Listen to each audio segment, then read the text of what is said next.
Try to stay close to your mic, Adam. Wherever your mic is, make it closer.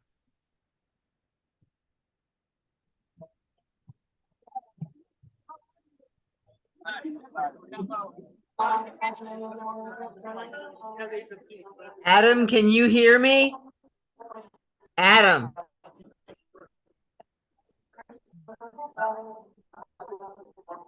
Hi, Adam. Hi. I'm Adam. Hi. Ah, oh, lovely. And I'm also bringing the Zoom room people into the room here. Oh, that's nice. You can say hi to them, just like they're here. And Hanging out with us. And they are. Are you here in Philadelphia? Yeah, I'm around Shalom Center. Oh, cool. What a great spot. Yeah. You know, my last name, Rachel. Falco. No, there's so many. There are a lot of Rachels. Rachel Good. Oh, Rachel, of course. Yeah. So I work with Rachel at the studio. Oh, really? Yeah. Oh, that's so great. Oh, Rachel is the best. Yeah, we met through Jill. She's been gone for like 15 years. Yeah, amazing.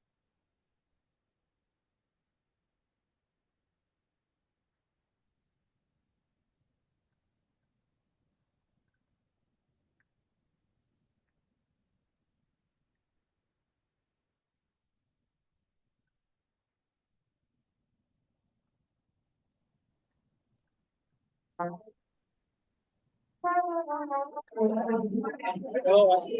I think I know what they're talking about. Yeah, go to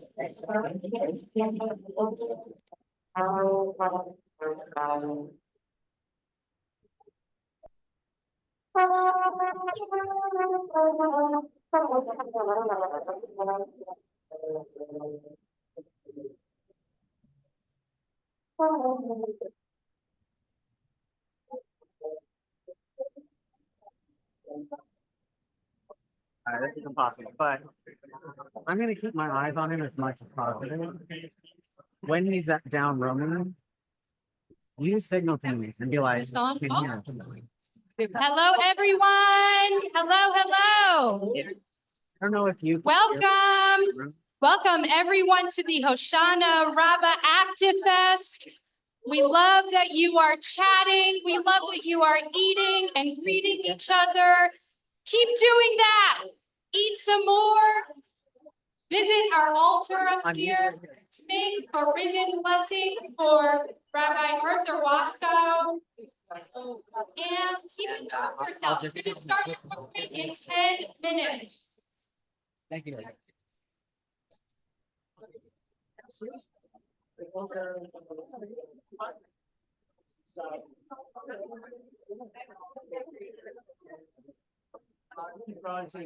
I don't know if you can hear me or if you can see these ribbons, but if anyone would like to give me a blessing that they'd like me to put on the ribbon, I will do that. Put it in chat, and I will put a blessing on a ribbon for you.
Distinguished guests, beautiful individuals, I trust that you found your seat, your food, your neighbors, and I hope you feel cared for.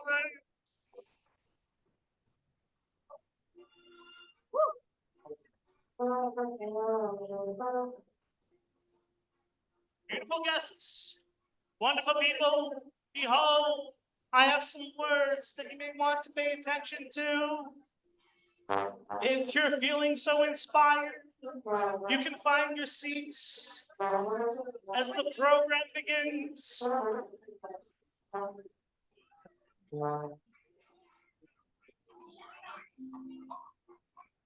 This evening will be a journey, and that journey is something which I may hope I can help you feel prepared for.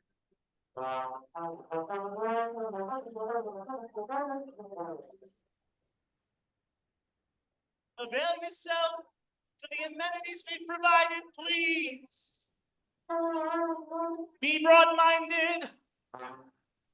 You may find yourself enlightened and trust that to your salvation you'll be guided. A lot is going to happen tonight, but trust to your salvation you'll be guided. And after dinner, we'll begin our evening, and we'll honor just a modicum of what that Rabbi Waska guy.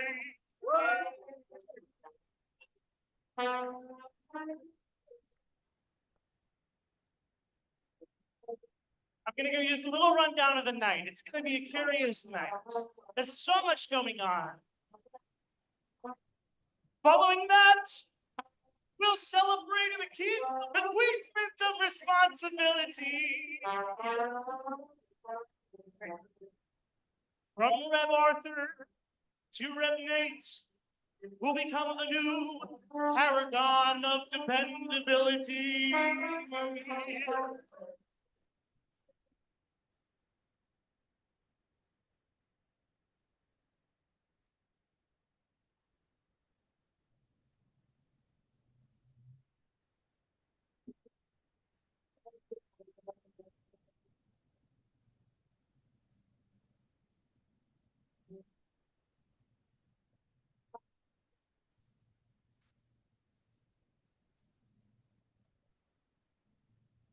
How about that band?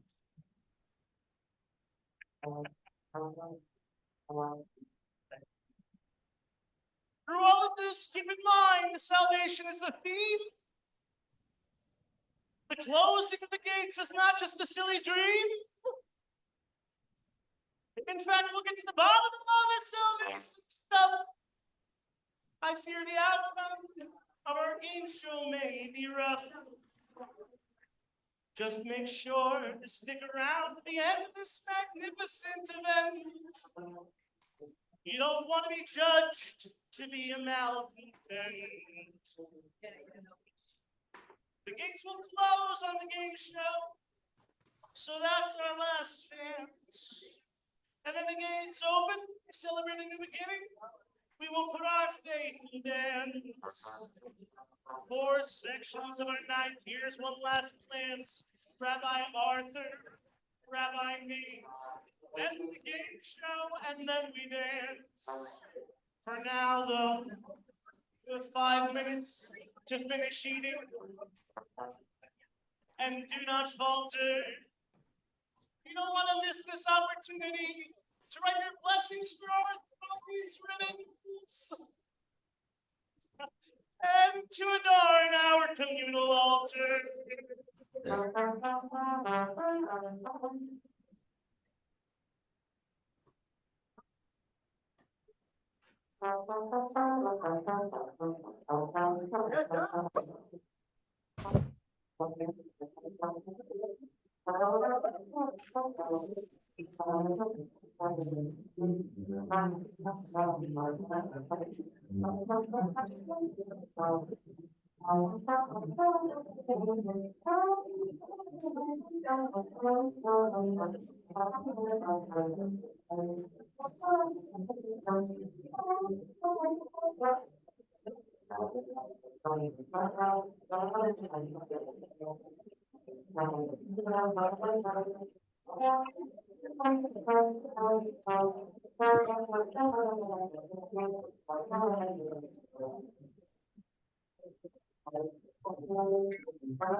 Yeah, I'm trying to listen to something that's going on. This like big meeting thing, celebration thing. And sounds like somebody's but it kind of sounds like Charlie Brown Christmas, right? When the teachers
Good evening, good evening. My name is Dot Rose, and I am the Badchin for this evening.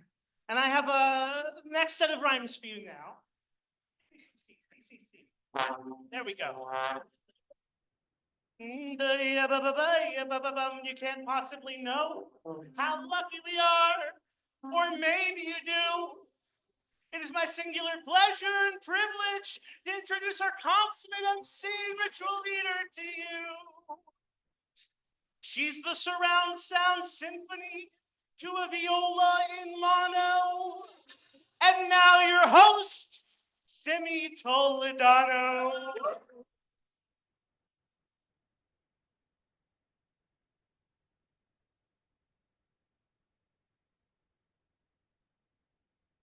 Shalom, everyone. Dot Rose.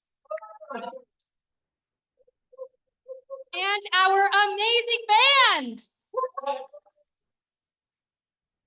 Wow, wow, wow, wow. Welcome, everyone, to the Shalom Center's Hoshanah Rabbah actifest. Yes. Oh, there is so much energy in the room. I love it. We have a great room tonight. My name is Simi Toledano. I am your priestess of ceremonies this evening. How are you all feeling? I love to hear it. We're feeling good. We're feeling excited. Our hearts are open to honor Rabbi Arthur Wasco as he turns 91. Our hearts are open and full as we stand on the threshold together with Arthur as he passes the torch to Rabbi Nate as his successor of the Shalom Center.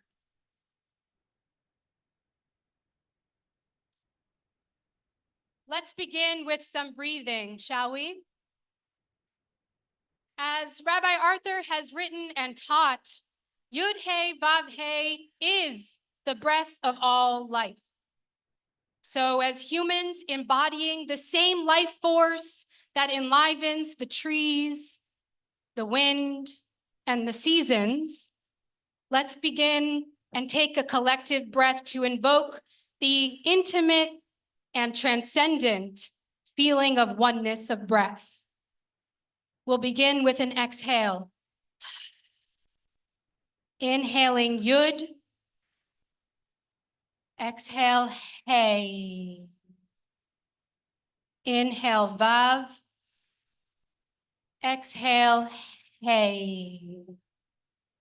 And we'll take one more breath, and you can exhale with any sound that's on your heart or in your body. We'll begin with an inhale and exhale. Hum. Beautiful. Yes, I just felt relaxation in the room, even more than there already is.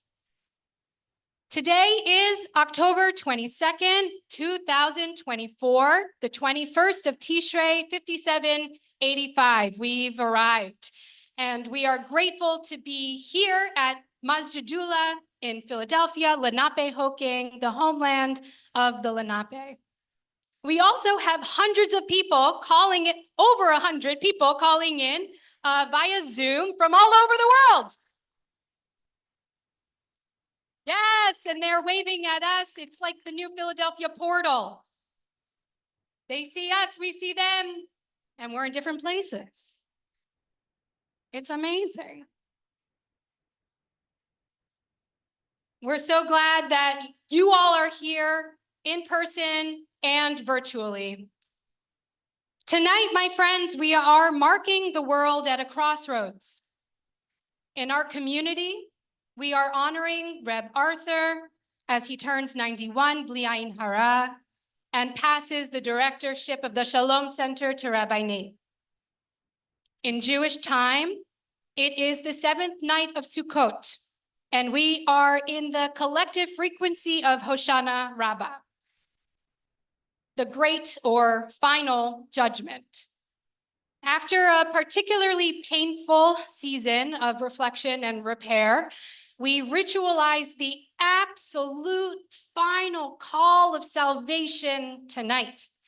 Our fate for the year to come is officially inscribed by God, by us, by fill in the blank. As the gates of judgment closes and a new set opens. How do we feel about that? Yeah, it's kind of weird. It's a little weird. We'll be talking more about that later. The Jewish body tonight is also remembering 1 year tomorrow of the Hebrew anniversary of October 7th, an event that forever changed our hearts and our communities and continues to brutally unfold in Gaza and Lebanon. Politically, as Americans, we are 2 weeks away from what I'll venture to say is the most consequential election of our lifetimes. Some of us are excited, some of us are terrified. However your feeling is valid, we're here to honor all feelings at the crossroads. Many of us have already voted, and many of us will be going to the polls on November 5th, but please go vote. We have resources on your tables about voting, about registering to vote, how to get to the polls. Please make a plan. Make sure that your table has a plan for voting.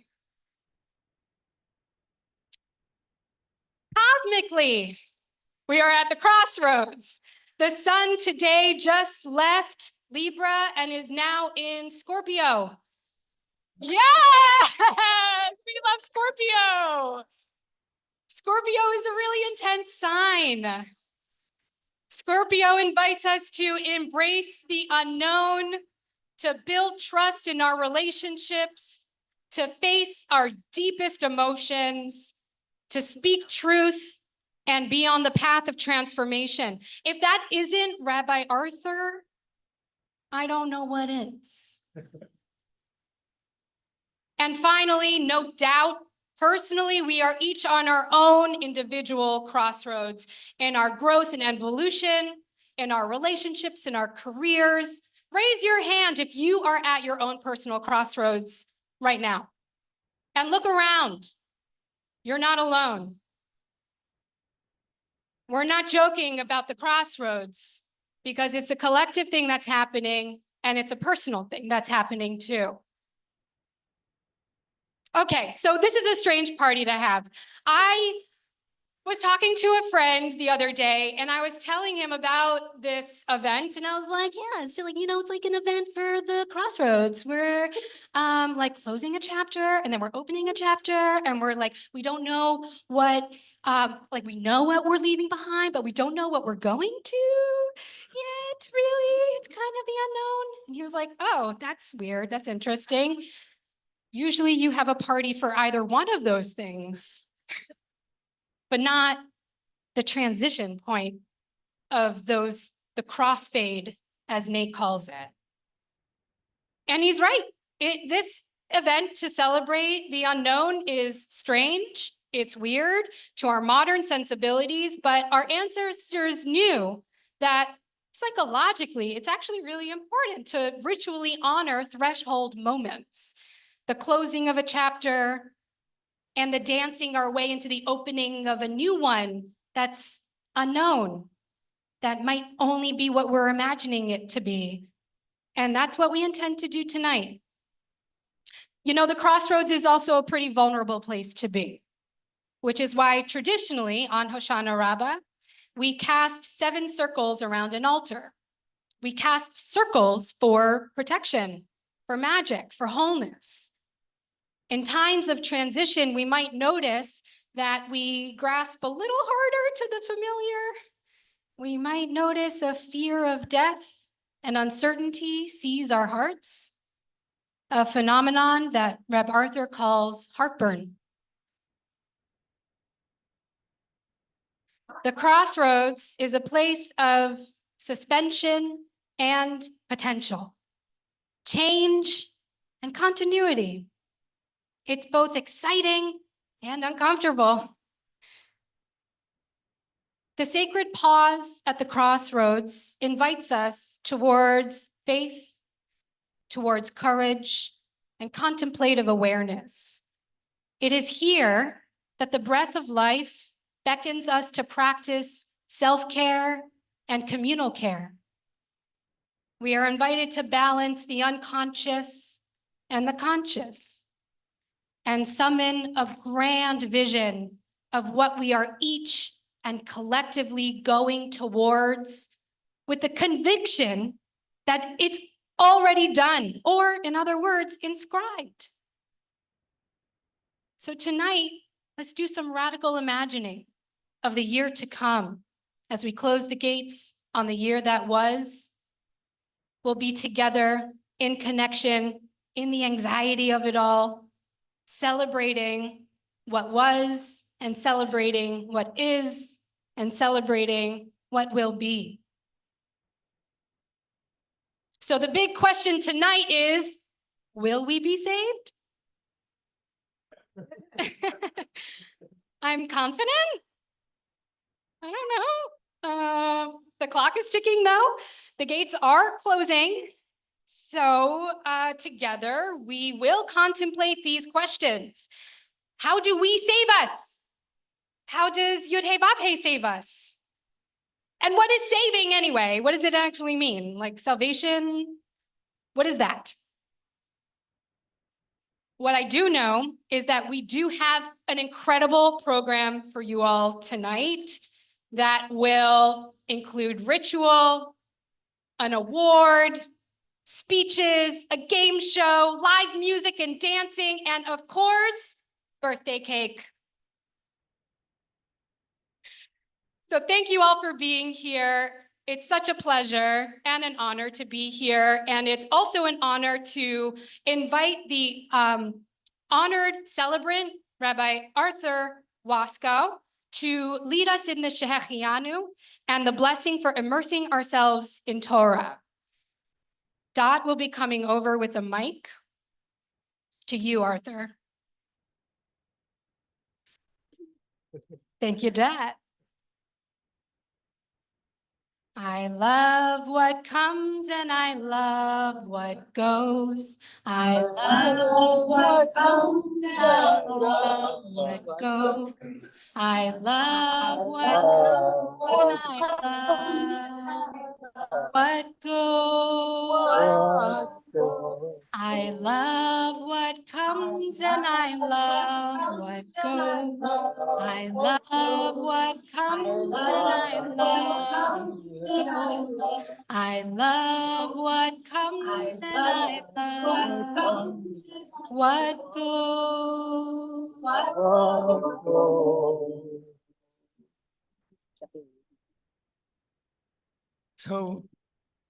So first, the bracha for what we at some point tonight all have the chance to do, which is to turn that great, deep, shared breath, the breath of all life, into our own words,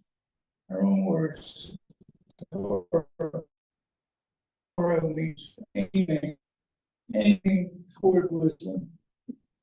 So, Baruch atah.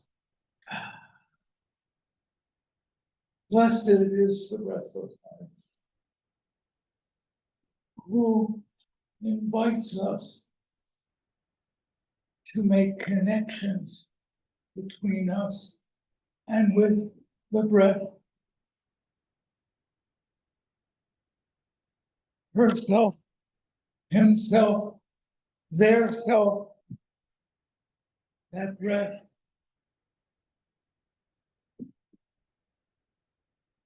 Who invites us to make the connection at this moment as we prepare to use words instead of the still, small voice of simply breathing. So Baruch atah Ruach Elohim Ruach Haolam, the spirit, the breath, the wind of the world, connecting us all. Asher Kitchanu b'mitzvot, who makes us holy through connecting with each other. Tzivanu Lasso V'divrei Torah. I'm gonna say Amen. Amen. And now, I invite you to join me if you're willing. Baruch atah Eloheinu ruach haolam she'eskianu v'kiyamanu v'kiyamanu l'zman hazeh. Amen.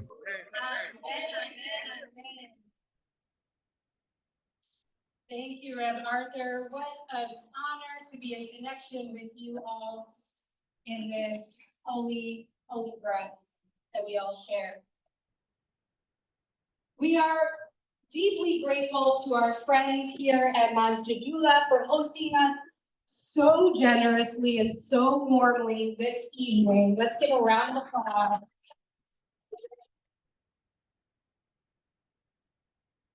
Brother Salim, Sister Aisha, Sister Janine, and Richard for your partnership, and all the other people here who have helped us, supported us, offered friendship and connection.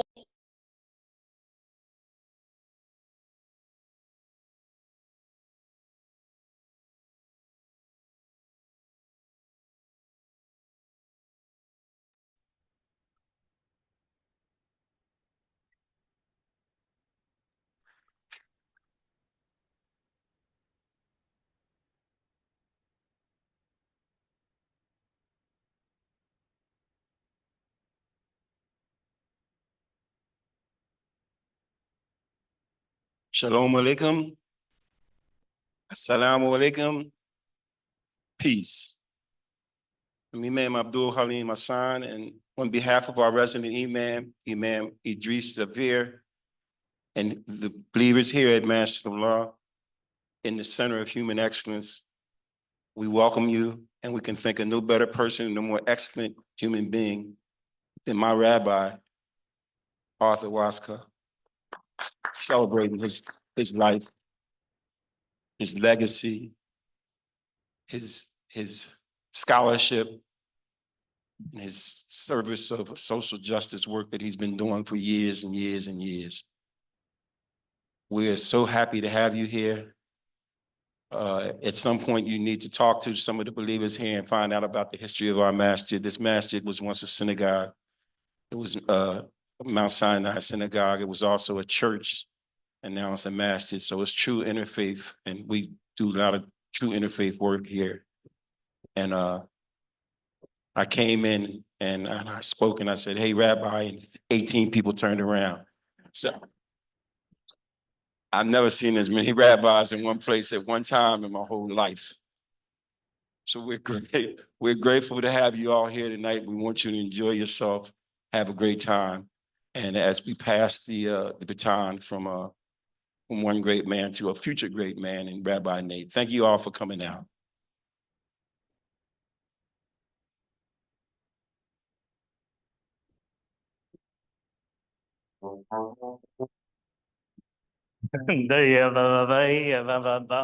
As it has already been done, I will endeavor to present him in a curt way. Now's not even the time to be singing happy birthday yet. He should write a book called 91 Years as an Activist and Charmer. Ask how.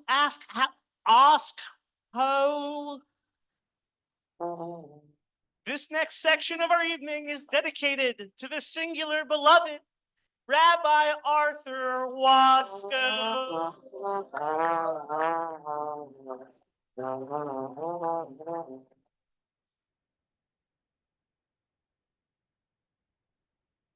All right. So 11 years ago, Arthur and Gloria Steinem sat down for a conversation about the state of the world. It was called This is 80? This is 80. And just yesterday morning, Arthur and Gloria sat down again to talk about the state of the world now at 91. So we have a 25-minute clip for you all to bask in la'asok, to soak up the wisdom of these two giants in the social justice world, in the consciousness world, in the feminist world, Gloria and Arthur. This is 91.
So, as the little note says, I'm Arthur Wasco. I'm a rabbi, but I don't need to be called rabbi. Would like to be called Arthur. And this is Gloria Steinem, who I don't think needs any kind of title to be known as a global prophet in every tradition. She has upended a tradition of male dominance and transformed many, many, many institutions. And we met, it turns out, in 1968 at the Democratic National Convention when Gloria was distributing literature for the farm workers and getting people being nasty to her. You're not a farm worker, why are you? And she said, as the convention closed, she said with me accidentally standing by, she said, I'm fed up. This is disgusting the way people are treating me. I'm going to get out of this activism business. But she said it out loud to herself, but out loud. And I standing by, said, Gloria, no, what you're doing is really important. You have to keep on. And years and years, decades later, I'm sitting at my computer and the phone starts ringing and people start asking me, are you watching Oprah? And I said, no, but why are you asking?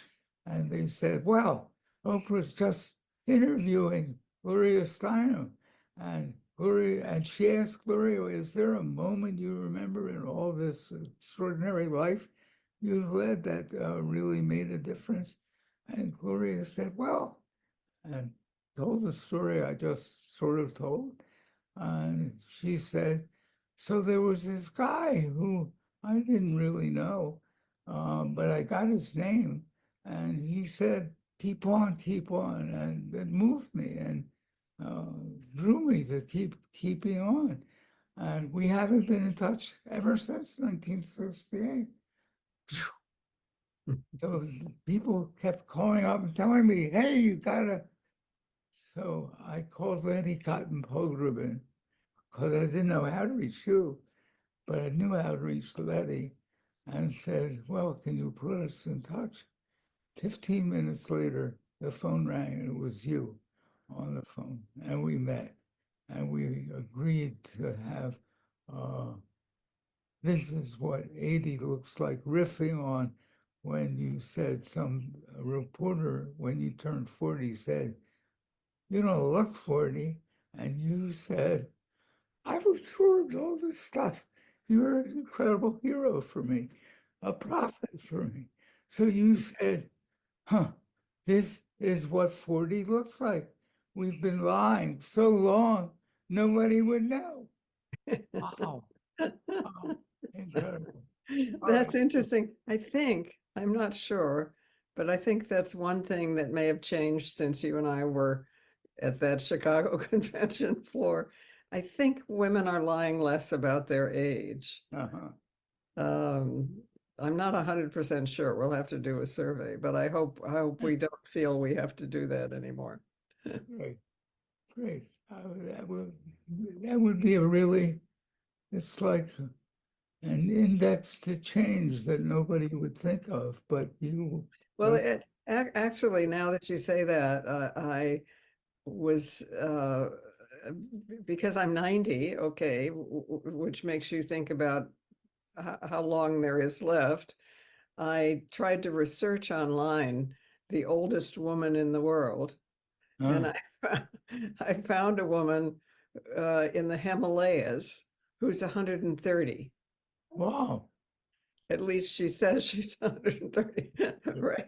So I think you and I together can take that as an example because I love it here. I don't want to leave. Right, right. Well, I've taken as my motto for whatever number of remaining years I have, actually two things. I asked the doctor, so what do you think my life expectancy is? And he laughed. He said, you've entered the category of magic, not science. We don't have any numbers at all for people over 90. So who knows? That was one. But the other was, it's a line from the Talmud. One of the rabbis said, you're not going to finish the work. I'm not going to finish the work, I think he said. But that doesn't mean I can quit. Right. And you and I both have felt that as long as we can continue trying to change the world, transform the world to more equality, more justice, more joy, more love, we'll keep on doing it. And we know we ain't going to finish the job. Certainly. Oh, and I'm so glad to have your companionship because in daily life and my friends and chosen family, and so I mean, everybody is way younger than I am. I started out before I was 30 working with people who were older, and now I've sort of, you know, that's changed. Right. So I'm really looking forward to a much longer life at the same time that I think both you and I are very conscious of the present moment, that we can only really live and act in the present in any case. So there's some way in which planning for a distant future is frivolous. Right. But you can't quit, as the old rabbi said. Right. So actually that brings up the question I wanted to ask you, which was a question that an interviewer 11 years ago, when you and I both were approaching 80, asked you, and you gave what I have thought ever since was brilliant answer. He simply said, so Gloria, where do you think the country's at? And you said, and I've always been astounded, just, you said without blinking, and it seemed clear you were just surfacing what came to you, and you hadn't like prepared it. You said, I think the whole country is like an abused woman who finally decides to leave the household. It's the most liberating moment in her life. It's also the most dangerous moment in her life because some women get murdered when they leave an abusive household. and you said the whole country is like on the edge, insurgency, and some people wanting to smash the insurgency. And you said the difference between liberation and murder is whether there's a community ready to protect and nurture the abused woman who leaves the house. So I thought that was totally brilliant, both as a description and analysis of where we were and the way you took feminist daily experience and turned it into a major political analysis. That was amazing. And so I want to ask you the same question with one addition. So where do you think the country is at now, 11 years later? And what would you suggest that we do about where you? Yeah, that's so interesting. And just as you are speaking, I'm trying to feel emotionally how this time in history is, to the extent that I can perceive it. It does seem to me that for a variety of very different reasons, we have moved forward in our consciousness. For instance, COVID made us, I think more of the world without national boundaries, because COVID did not and does not respect national boundaries. So perhaps we are a little more able to think of ourselves as all residents on spaceship Earth without the divisions of language and culture that might make us feel unrelated. Perhaps space travel has done that too, because the vision of our fragile planet from outer space certainly gives us a feeling of community, togetherness, fragility, mystery. You know, we don't know what's beyond. So perhaps we can use that to, in daily life, go get past the boundaries between us. Technology has helped that too, don't you think? I mean, here we are on a screen together. I just yesterday, I was visited by friends from India, where I spent 2 years when I was first out of college, and we stay in touch in a way that we would not otherwise have been able to. So the sense of being a small community taking care of each other while hurtling through space is perhaps greater, whether we're conscious of it or not. I think both COVID and from problems to blessings, we've probably done more of that.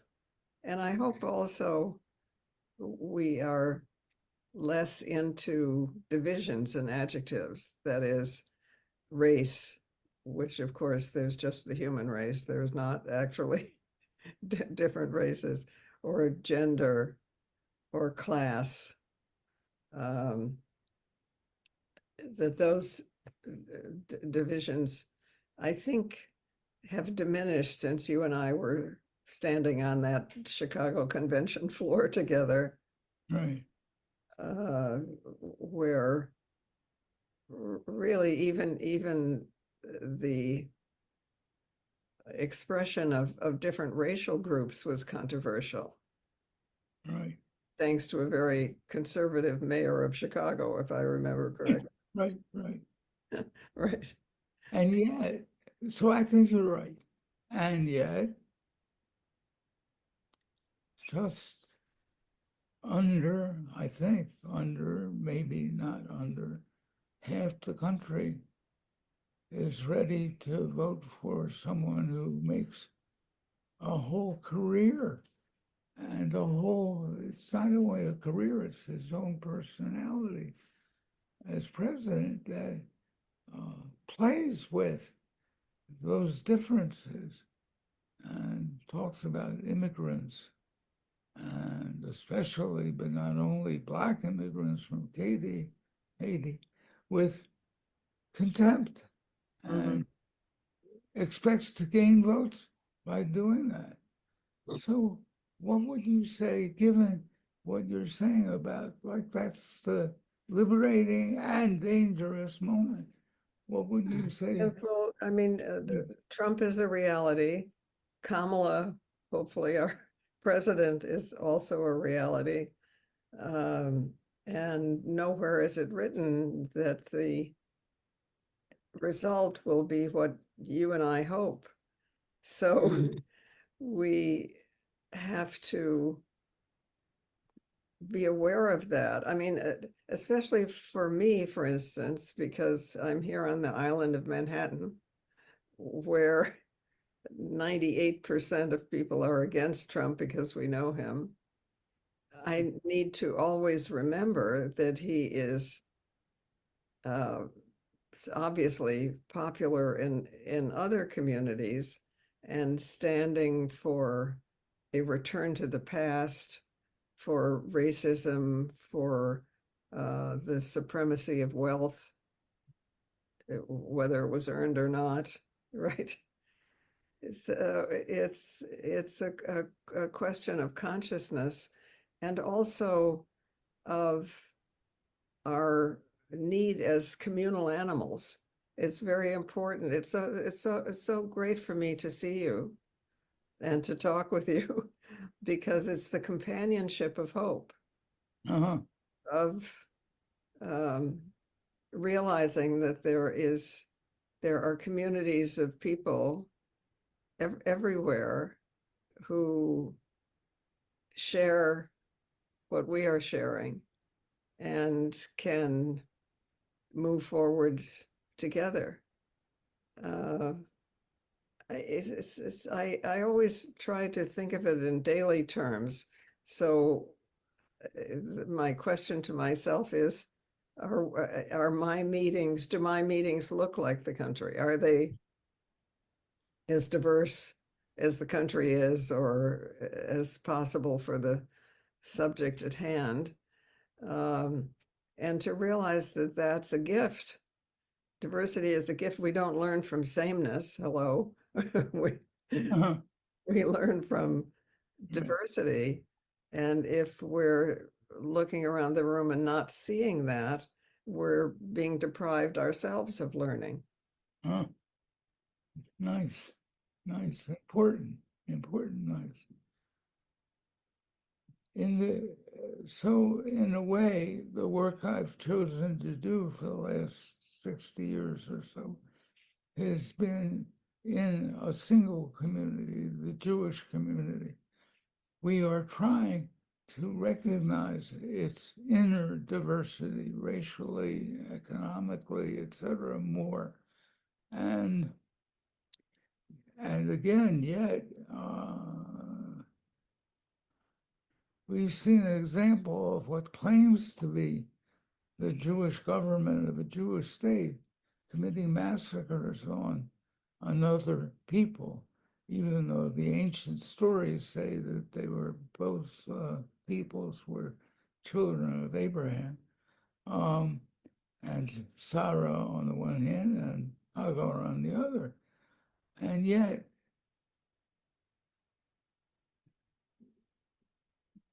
yes, it's great. Both sometimes a mystery, always a sorrow, certainly a concern. I mean, you and I are reading what is going on in Israel, where I have never been, so I don't quite understand the degree to which the issues are landlocked there.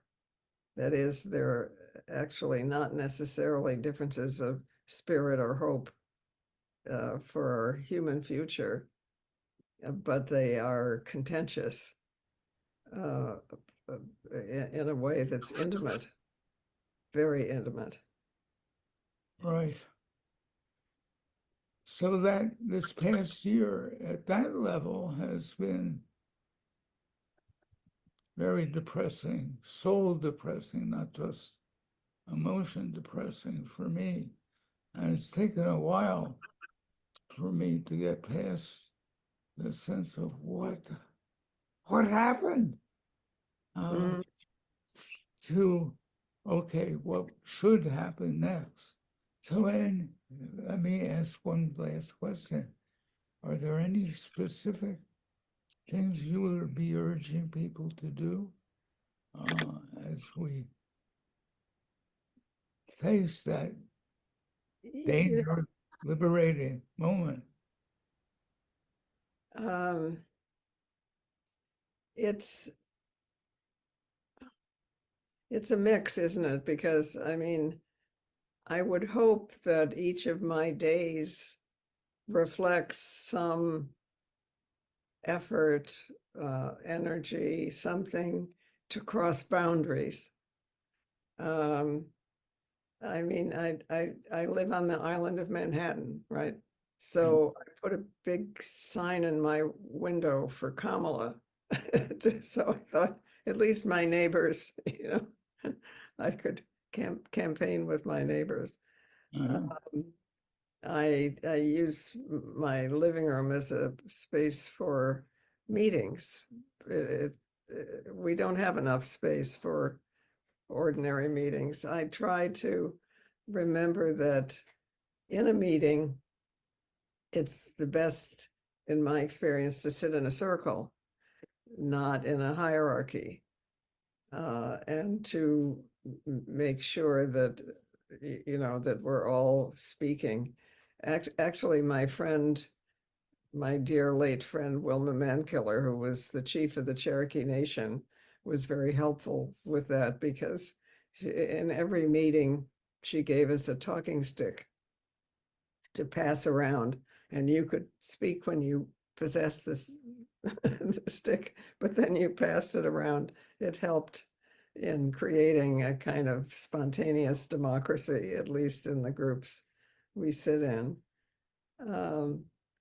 And also to remember that difference is a gift, because we learn from, as I was saying, we learn from difference, not sameness. I suppose it's also important to remember the present is the only time we can live. So it isn't wasted in planning for a mysterious future, but striving to practice these connections from day to day. Sometimes when I leave my house in the morning, if I leave my house, I think, all right, well, I would like to speak to the first person I see. It might be the mailman, it might be somebody on this side. I don't know, just to use what opportunities we have to break down the barriers between us, at the same time that we try to break down the barriers of time and distance, which is why I'm so happy to see you. I mean, it means so much after all these years. And I was so thinking of us while I was watching Kamala's speech at the Democratic Convention Right. in Chicago, all these years after you and I stood there. And there is progress that we see, right? And that we need to tell people, to especially young people. Well, I think that's a brilliant way to end our conversation. We'll both keep on doing the work, even though we know neither one of us is going to get to finish it. But neither one of us is going to quit. So No. No, Right. no. So, thank you. It's so wonderful to see you. I just can't begin. I'm hugging you from a distance here. Right. So, thanks very much, and good life and a long life. In Yiddish, we would say bis 120 till 120. That is Okay. full of energy and I'll joy. go for that. Right. Okay. So that's wonderful, and I think we can end on that note of wonder and hope and intention, action, and activist intention. That's what Yes, hope yes, is yes. to be. Okay, here's to our continuation. Oh man. Chicago to now, from now to whenever, right? Right, right. So, amen. Thank you very much. Thank you, thank you. Hello.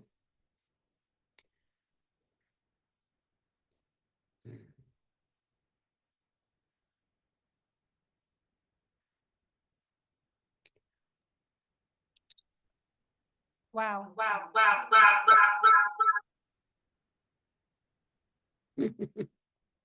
A rainbow. Sort of. Sweet and powerful friendship Arthur and Gloria have. Thank you for sharing your friendship with us. And there's just so many points of connection for me. And I'm really going to be sitting with companionship of hope, this concept of connection through hope, of community, of people and land. We have hope. So thank you for giving us hope through your friendship with Gloria, Arthur.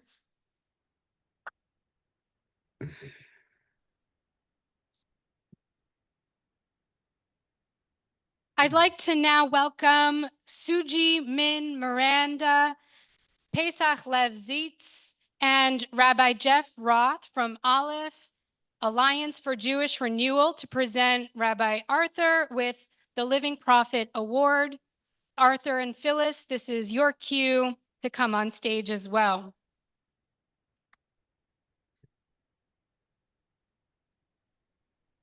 Does somebody have a way to let them know? Oh, never mind, we can see.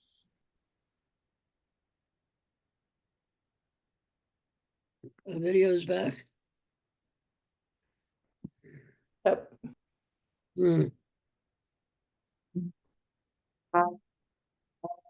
Now the sound is gone.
Okay, I have the talking stick now, which I get to give to Reb Arthur.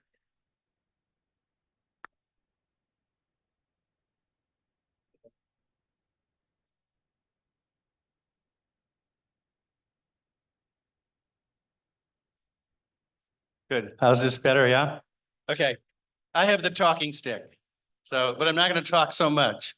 I'm here with my fellow board members from the Aleph, the Alliance for Jewish Renewal, Paul and Suji.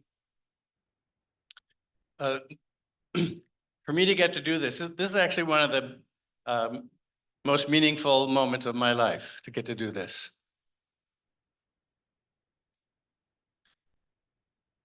And the award itself wasn't specifically my idea, but when the Aleph board bought on to this process, I definitely I don't know if I lobbied. I said I'm going to present the award.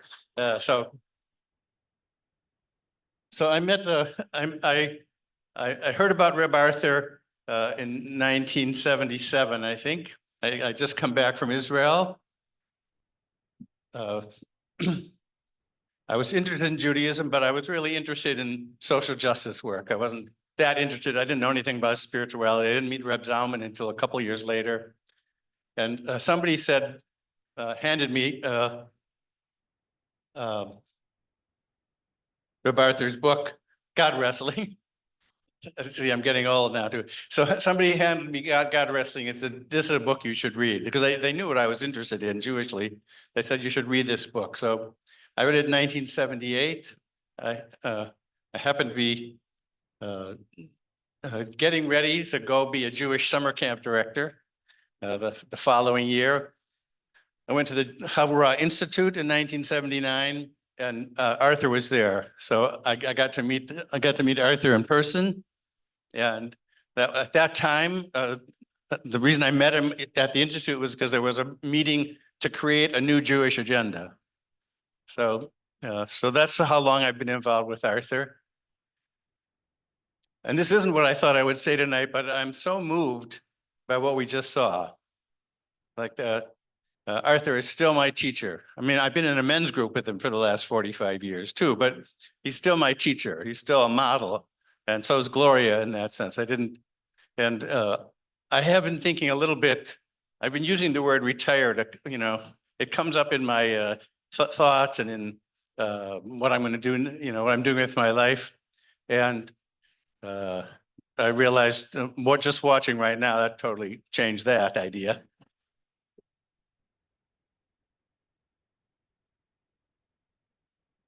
So this is as you heard somebody say already, this is called a living prophet award, a living prophet award.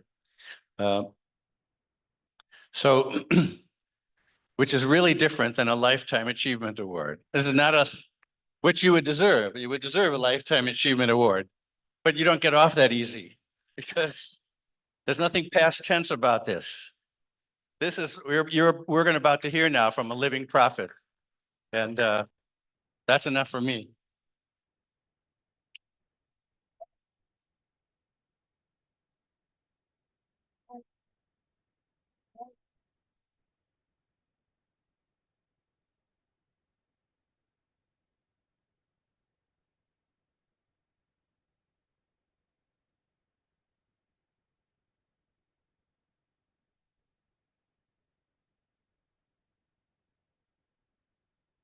So I don't know what the plural of Shalom Aleichem is, because it's mostly directed to a person, single person. So I don't know if there's a way of saying, except to say it to all of you, individually and collectively. Shalom Aleichem. I do want to say the Shalom Aleichem and love to one person, my most beloved rabbis. I've loved a lot of rabbis and still do, but one is most beloved. My co-author, my co-activist, my co-making life livable, and my co-thinker about how really to transform the world.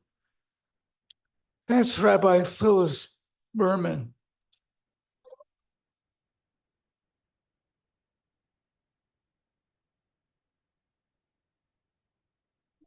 And if I could, I would say to each one of you with a whole set of stories about how we worked together, lived together, and it wouldn't be possible. So I won't do it. And as I said in the film, the motto, I can't finish the work. Nobody of us will be able to say, finished, in bringing justice and love and peace to the entire earth with us humans as part of it. But we can live it with each other more and more. So I want to say what a prophet would need to say in 15 minutes. I'm sure Jeremiah and Isaiah and Amos and all those folks took much longer, but I was told, here we just stick to 15 minutes. So let me start with saying what I'm going to say now is me. It's, you might say, from the Shalom Center, but it's not by or for the Shalom Center. I'm about to start, maybe I've started already right now, a new role in the Shalom Center that we're calling prophetic envoy. So I'm going to start with words that may feel troubling to many of you. The shortest way to say it is I don't believe there is a Jewish government of the Jewish state. There are certainly Jews, but they have done their best to get rid of the values that have infused the Jewish people, not only for the last 2,000 years, but even the Torah talks about the rights of people who are not the God wrestling folk, not Israel, who live in the land and who are entitled to a whole set of rights. So even the Bible, which didn't blink about bloodshed, was clear about that. I think we have in the last year suffered through, if we thought that that government was a Jewish government, not just a government made up of Jews who had abandoned Judaism, just like the government, the de facto regime that has governed Gaza and claims to be Muslim, but in fact has abandoned everything that makes, for example, this place so wonderful. Two governments that have become addicted to violence, to hatred, to racism, to being willing to kill the people who live in the other government's space. That's going to be, if we thought that that government was a Jewish government, it would be a stain on the moral history of the Jewish people that will take decades to reverse. So for me, there is no Jewish government of what I would hope might become a state of all its citizens, and perhaps a confederation with the other folks who claim descent from Abraham. That's a harsh thing to say. I don't like saying it, but I couldn't stay sane and Jewish if I didn't say it.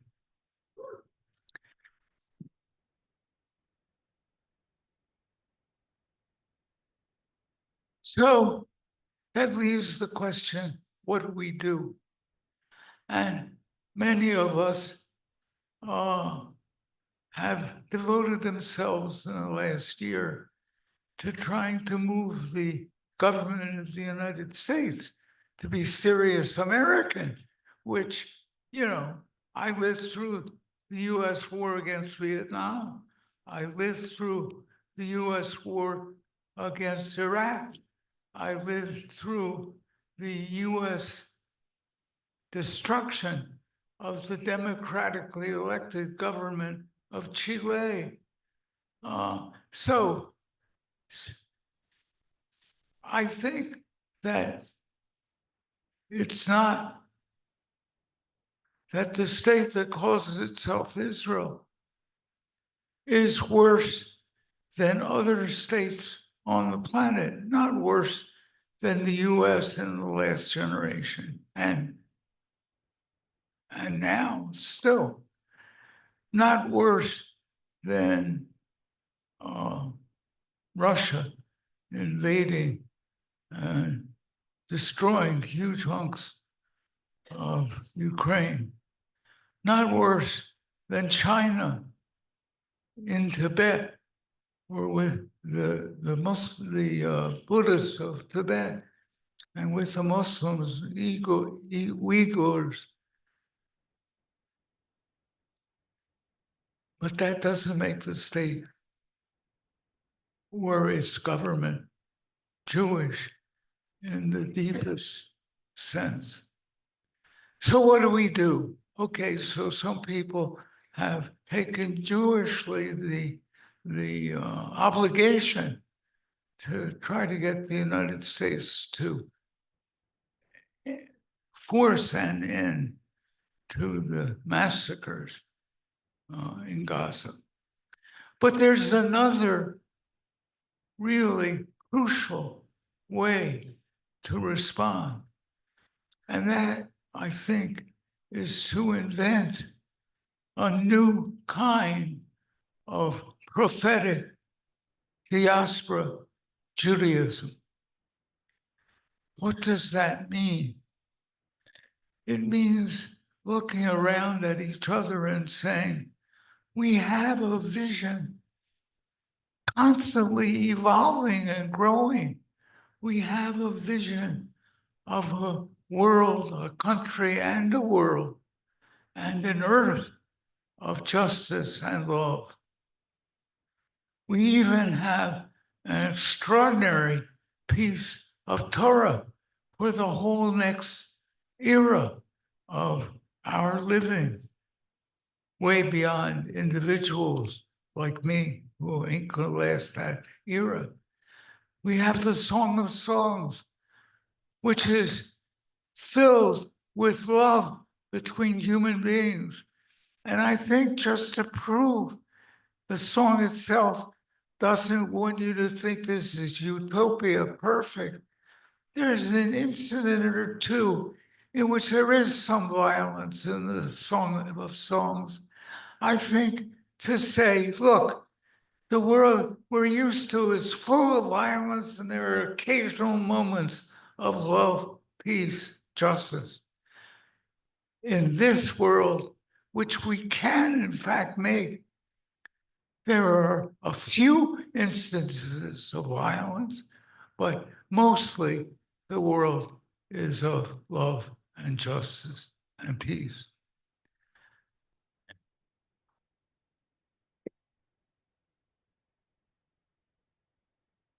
But there's more than that to making prophetic diaspora Judaism. That means a Judaism that takes the decent use of nonviolent power seriously, working with other communities that now feel and are threatened by the demand for a white, male, heterosexual, Christian nation, and who have really been able to put together great power in order to enact that. So I would say part of what it means to be a prophetic diaspora Jewish community is to make alliances with those parts of the Black and brown and women's and gay and indigenous and other communities that have finally in the last 50 years said, no, we recognize that you all, white, Christian, male, heterosexual, Christian, all that, of course you belong in America. Nobody's trying to make you be forgotten or ineffective, but we are also part of this country, and we will organize to be ourselves in the deepest sense of the Jewish values and to work as allies with others who, out of their own culture, their own politics, their own situation, their own economics, are ready to struggle for a fully inclusive democracy.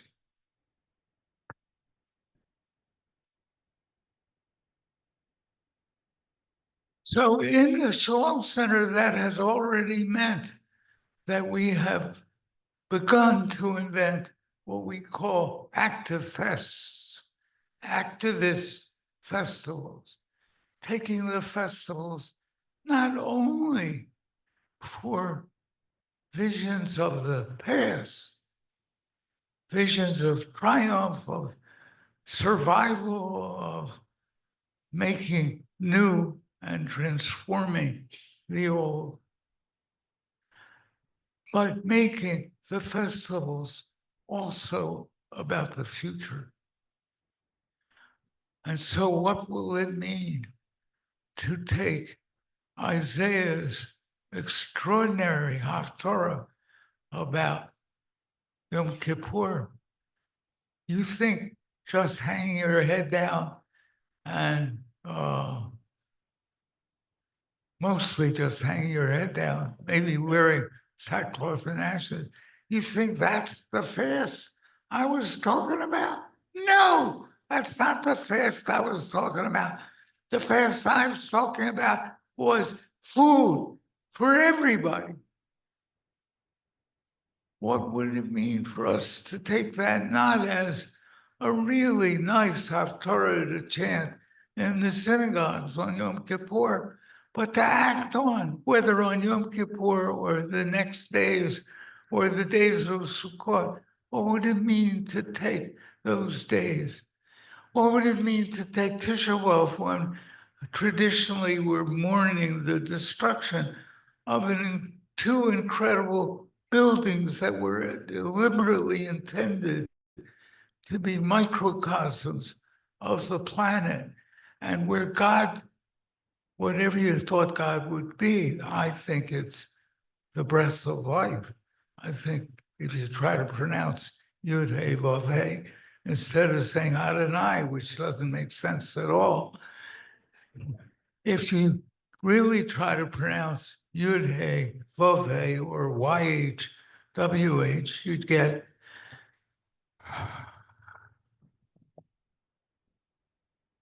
a breath, the breath of life. So what would it mean for us to take that commitment to the breath of life into the future? And it wouldn't just mean the actifests that we've already started. This is one way of doing that. And we did it with Purim in some very radically transformative ways. And we've done it with Passover, with Pesach, in transformative ways. And we've done it with Tisha B'Av, mourning not just two microcosms of the planet, but mourning the attempts at destroying the planet by modern pharaohs who can get richer and richer and richer, hyper wealthy, by destroying the temple of all life, the universal temple, Earth.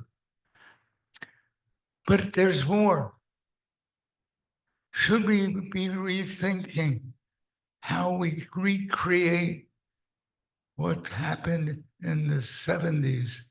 Tzedakah collectives, groups of people who pooled their money for social responsibility with each other and then voted one person, one vote, not $1, one vote, on how to spend that money to bring real sharing to the world.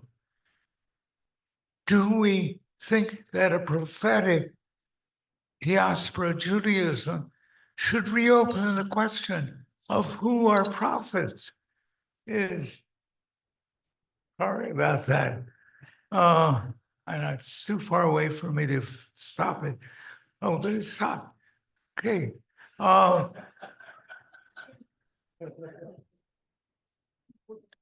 So where was I? What?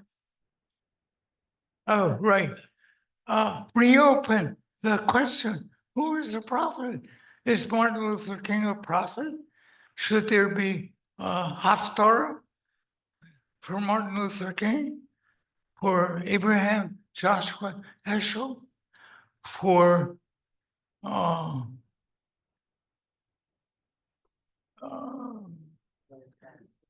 Gloria Steinem? For I was trying to think the name. One of the things that happens when you get to be 91 is his name is sort of vanish and come back 5 minutes later, but I'm not going to wait for the 5 minutes. So I've also struggled to know, could there be any shared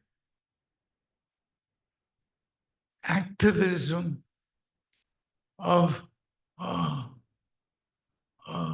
prophetic diaspora with other newly committed groups struggling for justice and a voice at the table, a voice that doesn't require an air force and nuclear weapons.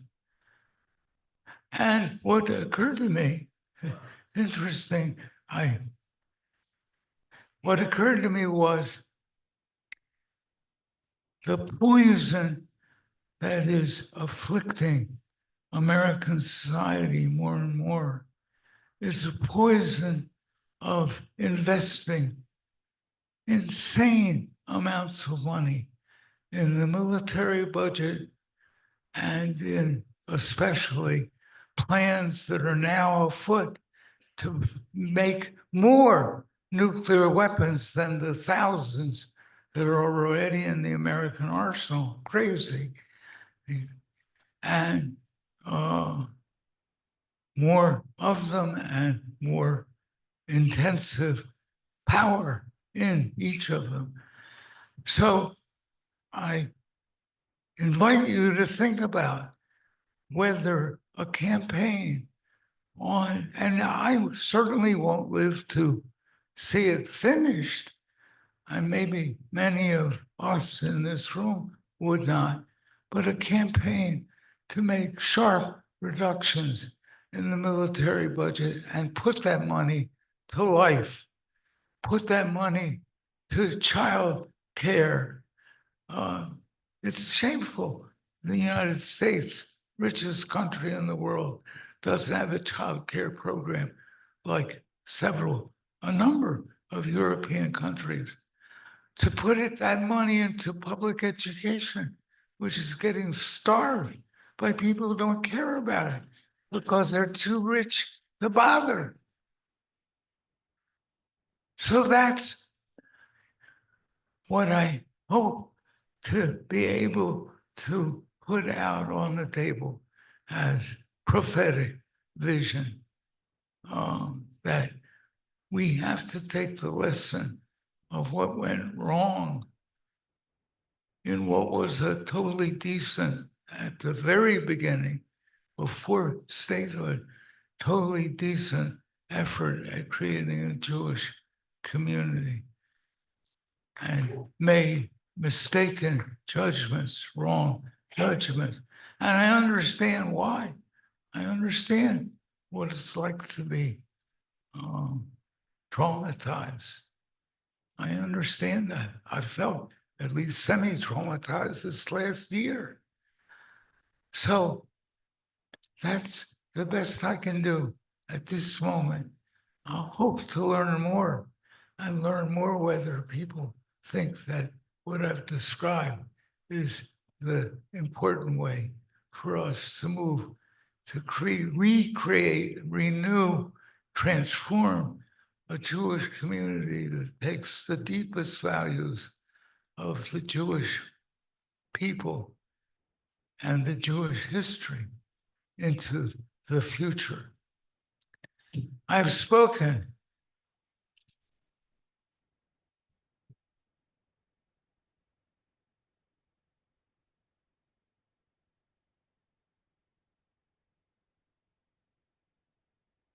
Thank you. Thank you.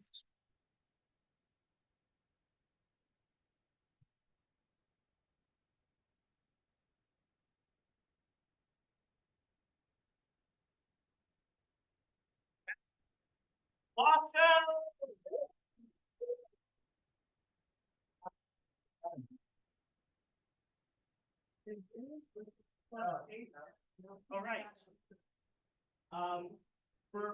Please make yourself comfortable. I don't think it's on, it's on, but I feel comfortable. It gives me comfort. It's like a big key. It'll come on someday. Move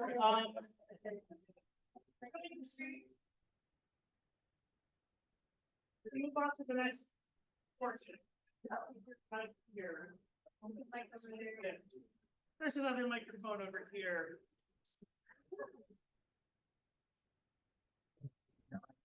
Okay.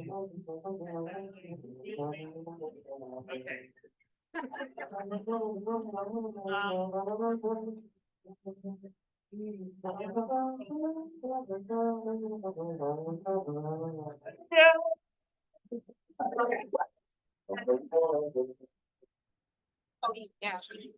Hello. If we hadn't. Hey, Dot. It's the voice of Goddess. Thank you, thank you, thank you. All right. Hard act to follow, you are. If we had a tip jar for you to give me money, I'd tell you that change is unacceptable. Outside of that scenario, though, I'd say that change is just inevitable. Not to be harsh, I mean transition. Transition is a part of living. And in this instance, transition is the gift that's giving.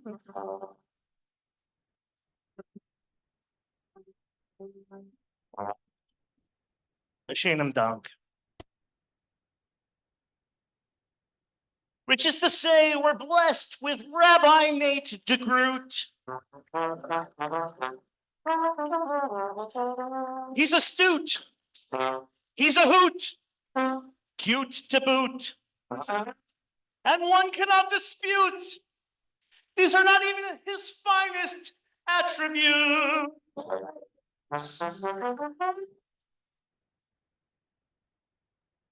I have recently had the great pleasure of getting to know Nate and to seeing how him and Arthur relate. Nate is not just a sweet, thoughtful, rare juxtaposition of vision and humility, but an evolution in the Shalom Center is what Rabbi Wasco sees.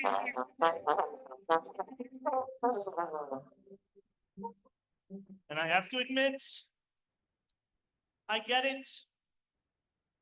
Nobody could force an elegant transition to happen. So please just sit back and let it.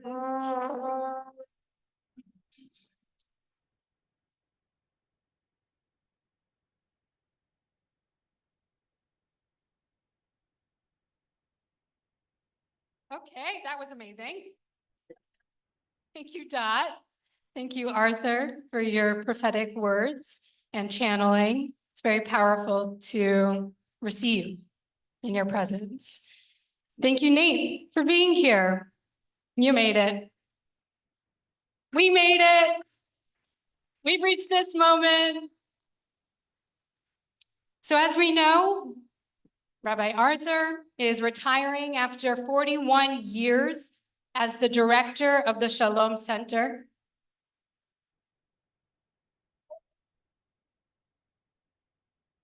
And he is passing the torch to Rabbi Nate DeGroot.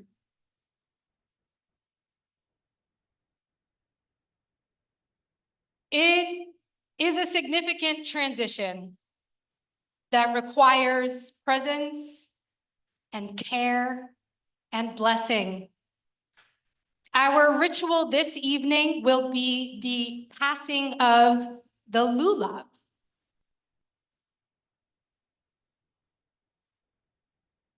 Nate will model it. In a moment,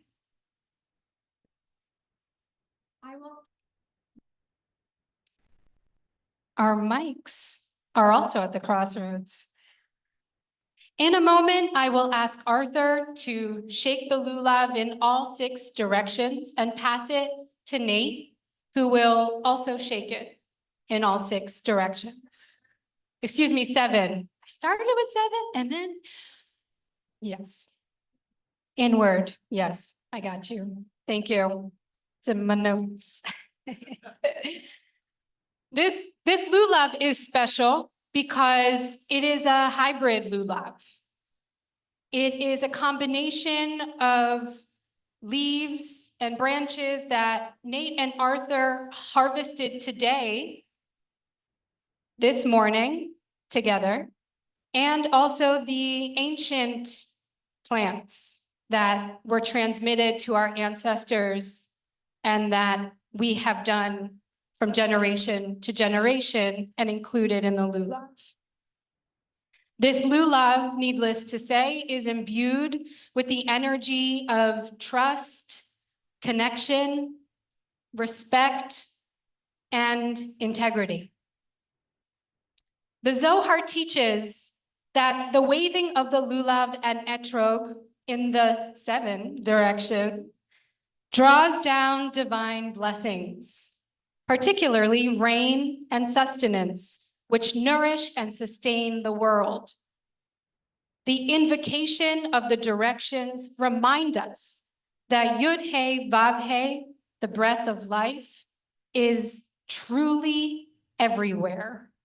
Up, down, right, left, inside, all around.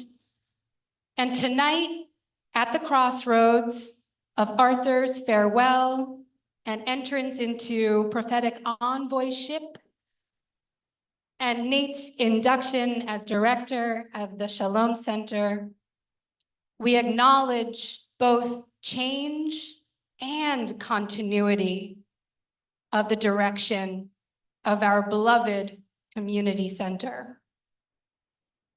While the lulav here represents spiritual alignment and transition of leadership, the etrog represents the spiritual center, the heart. Under Arthur's leadership, the Shalom Center has been a spiritual center for the community for decades plus 1 year. A main artery directing Judaism towards connection, oneness, truth, activism, and progress.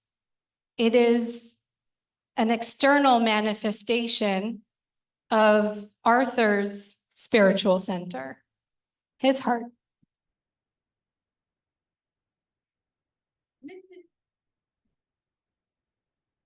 Here we go.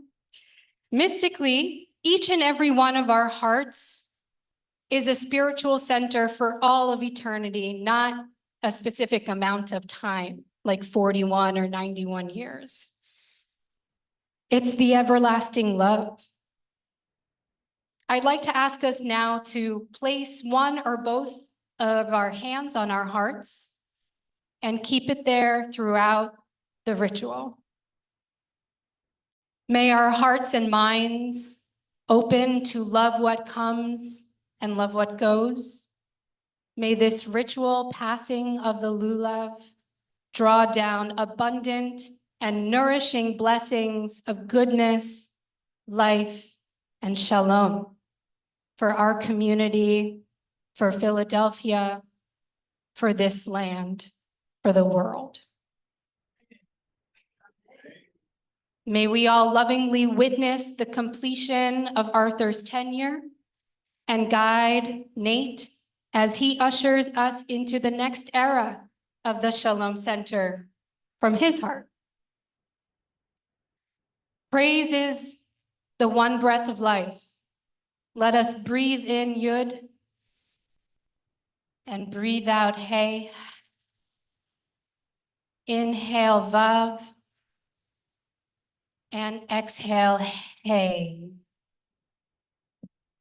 Arthur, I'd now like to ask you to shake the lulav and pass it to Nate upon completion.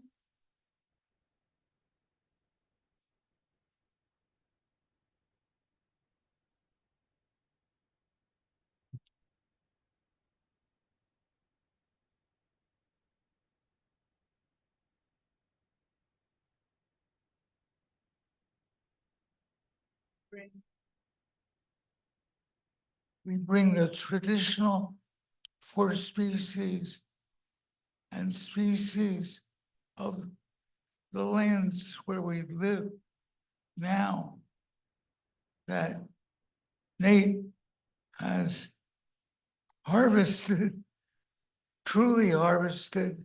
Harvesting is gathering what grows from seeds you sowed before to feed the future. So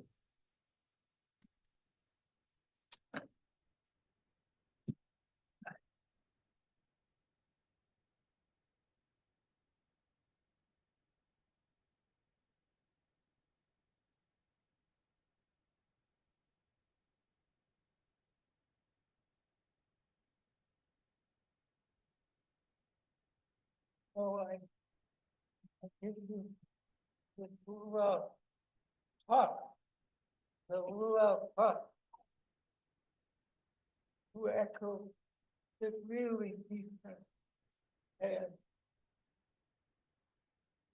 I want, and I once said to Reb Zalman, you know, this shaking of the lulav looks pretty pagan to me. He laughed. He said, if we do it, it's not pagan. Is probably the oldest, one of the oldest for sure, rituals that the people that called itself God wrestlers took up for you to take up, to change, to shape a community that knows how to change with the deepest values prime in our lives. May you do it well and with blessing and with healing and with caring for this damaged planet and this damaged society. Amen. Amen.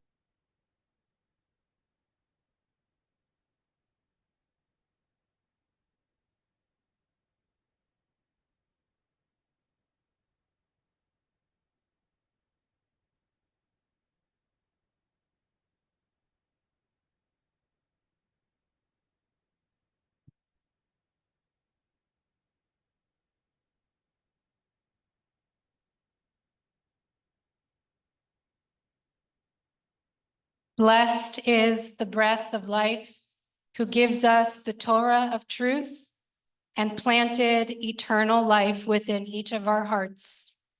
Amen. Amen. I now invite Rabbi Nate to share from his heart in these first moments of his official role as director of the Shalom Center.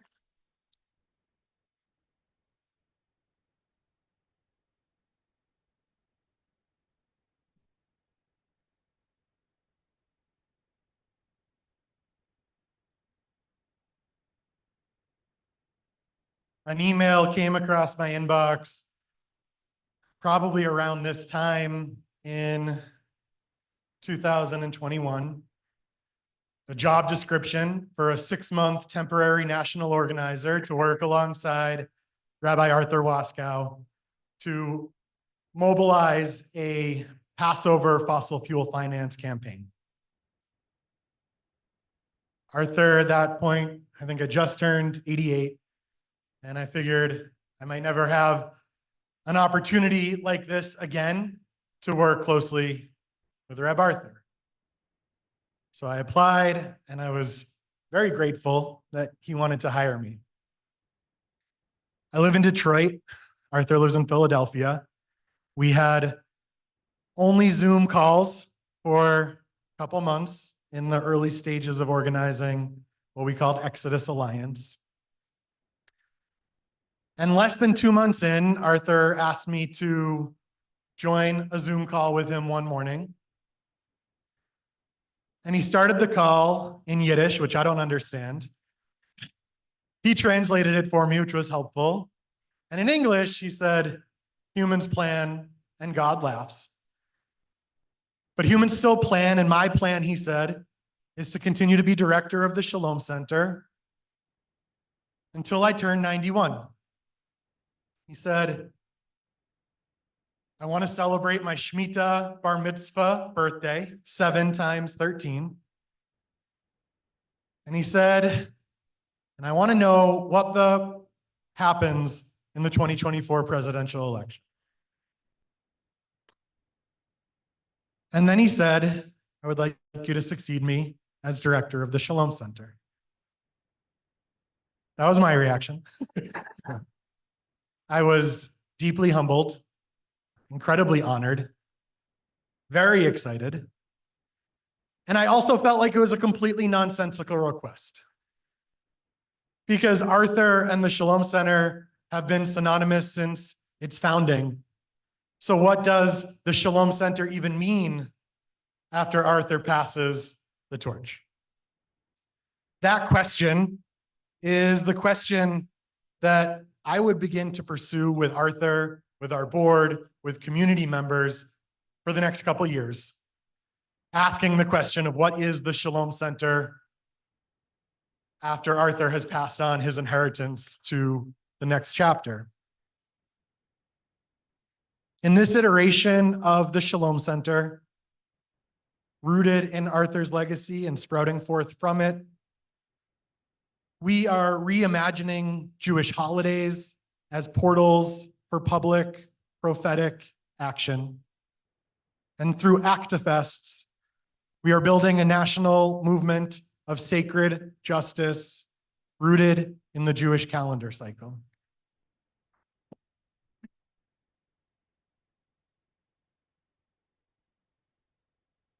It's, of course, a vulnerable position that I'm in, I feel.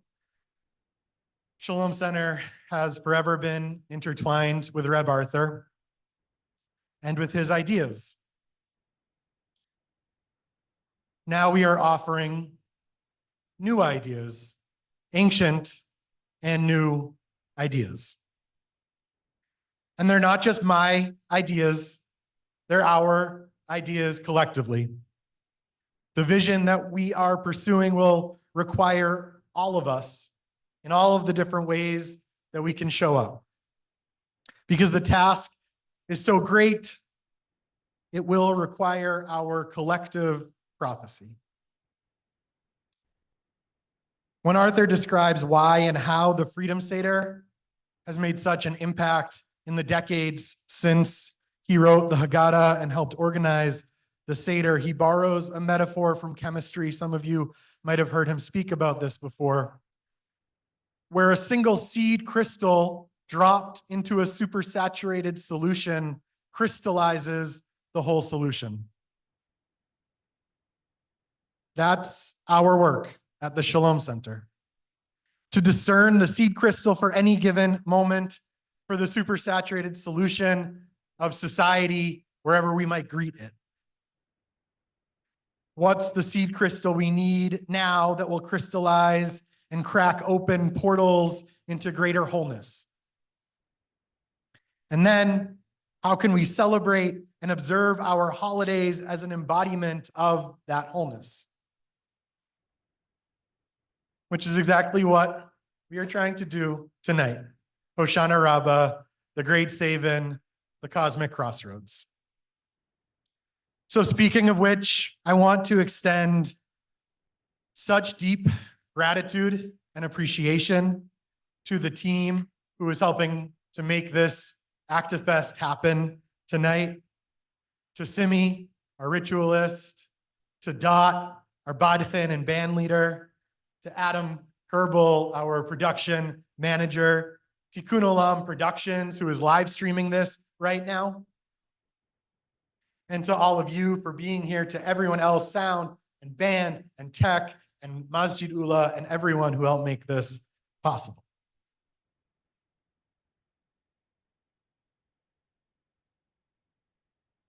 In organizing this actifest, I felt so deeply what it means to create these kinds of portals together. And I know we're running late, if that's a thing, but buckle up because the fun's about to begin. Over a decade ago, Rabbi Sheila Peltz Weinberg, who I'm not sure if she's in the room right now. Rabbi Sheila, I'm not sure if you know this. I think I wrote it to you in an email once. But over a decade ago, I was in a room full of clergy. I think it might have been related to AJWS. I actually don't remember the exact context. But you told us that as clergy in the years to come, it would be our task to be both hospice caretakers of the world that was and midwives of the world to be. And I've held that image, that metaphor, very tight, very dear to my heart in the years since. It's really been a kind of defining metaphor for me, a defining charge. And as you said it, what I heard, how I translated it in my mind was like a musical crossfade, where the volume of one song is fading out as the volume of a new song is being turned up, and we were living in the dissonance of the crossfade. And for almost 3 years, Arthur, we've been working together, planning for this moment in the crossfade. And I've been thinking about this succession, this generational transition as such. But earlier today, just a handful of hours ago, I was talking with Adam Scher, a board member, a dear friend, and someone who has been absolutely instrumental in helping to birth this next chapter of the Shalom Center with me and with us. And he was reflecting that in this case, in this moment, it's not that one song is simply fading out, but rather the two songs are dancing together. Because Arthur, you're not stepping back, you're stepping up. We are both stepping up. Me as director and you as prophetic envoy. A role and a title that is absolutely befitting of you and your journey and where you are on the path of your life right now. Arthur, you have been an envoy for many decades, a prophetic envoy from the future, letting the rest of us know where the arc of justice is bending just up ahead by about 40 years. On anti-nuclearization, climate, women's rights, LGBTQ+ rights, Israel, Palestine, and so much more. You have been the tugboat that you are fond of referring to, pulling us and our communities into the future you knew already must exist. And that instinct, that work from you will never stop. While you're holding this formal title, for however many years you have left, you will continue to be a prophetic envoy through your continued writing, your action, the Torah you share in the world through your teaching. And when you pass, may it not be until 120 or maybe 130 like the woman in the Himalayas, not only through your published works and archived materials, but through your spirit that lives on in so many of us in profound, life altering, course defining ways. Forever, Lidorot, you will be our prophetic envoy.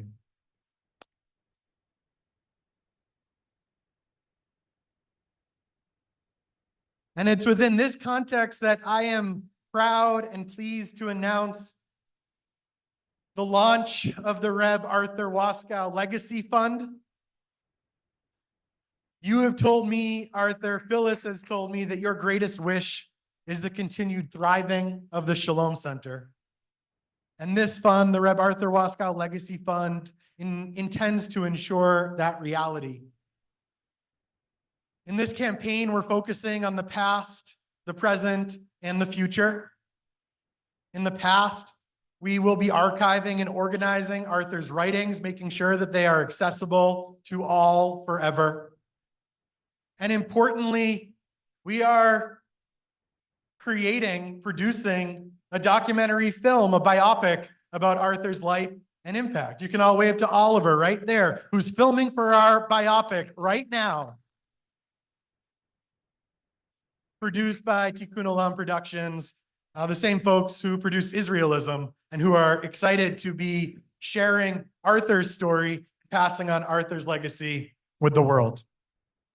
So this legacy fund will help to fund and produce that film, which will be a treasure for generations to come. In the present, this fund is going to allow us, empower us to scale actifests. In this year, we have done two, one in the Bay Area in March for Ta'anit Esther, and tonight here in Philadelphia for Hoshanah Rabbah. We are trying in the years to come to build a national movement of sacred justice rooted in the Jewish calendar, like I shared before. And to do that is going to require a major shift in how we operate and the scale and scope of people that we impact and bring into our orbit to be growing this together. This fund will support us in doing that. And when it comes to the future, this is a fund that will allow us to invest in the prophetic leadership of the next generation through hiring people, through cohorts, through uplifting the Torah of the next generation, the people who are embodying the prophetic spirit, who have been inspired by the work of Arthur and so many of you and the generations who have come before us to carry on that legacy. So I'm not alone holding the lulav, that we are holding it together.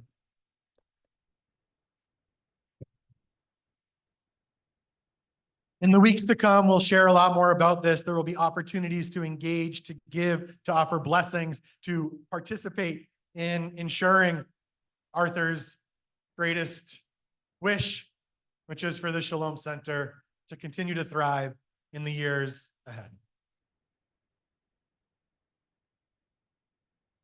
Arthur, one of your favorite quotes that you have taught me and many others comes from the prophet Malachi, who says that for us, this is your translation, roughly, who says that for us to reach a place of wholeness and really to avoid apocalypse, the exploding sun, that the hearts of the elders and the youth must turn towards each other. Arthur, it's my incredible honor to have gotten to turn my heart towards you over these last almost 3 years, and deeply, deeply humbling that you have chosen to turn your heart towards me, to have received the lulav from you.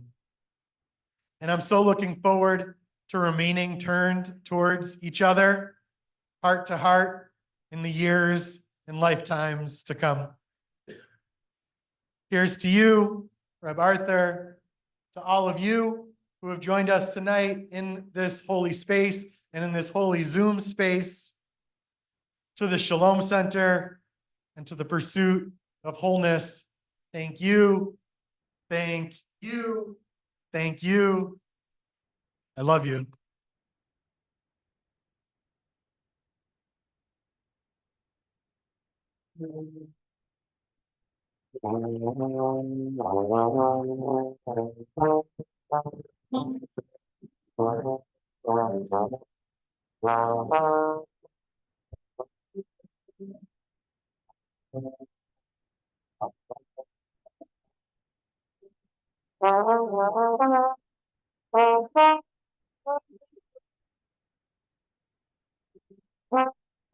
People, ooh, there we go. Stick around.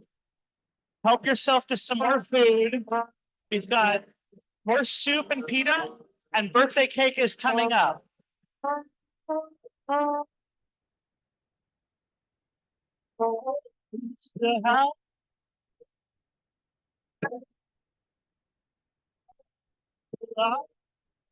Yes.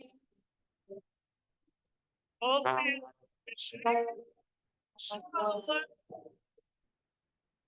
Oh, sure. Oh.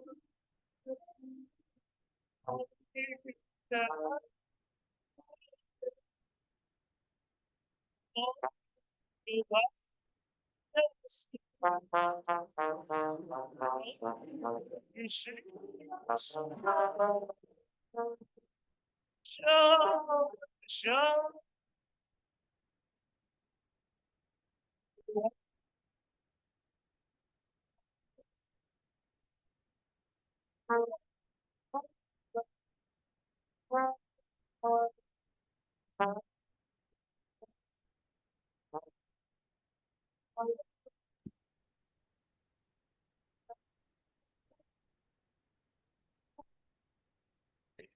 The end.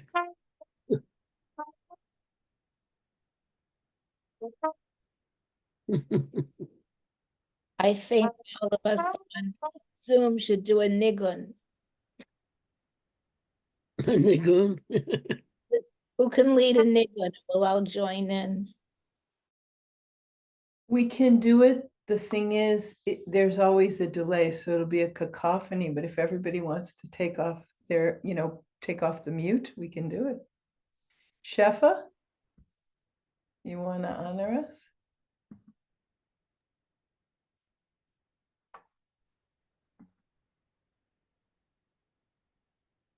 I saw Shefa before, I don't see you now.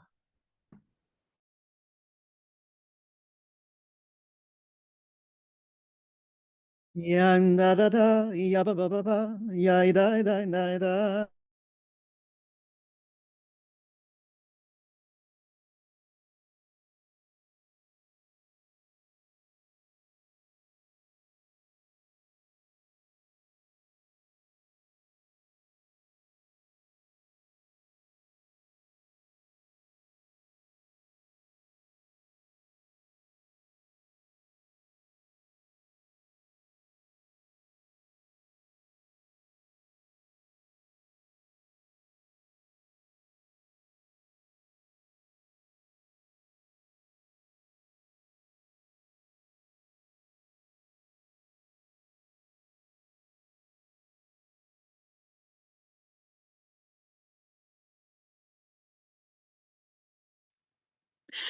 Good evening and Chag Sameach to everyone out there at the Shalom Center's wonderful celebration tonight.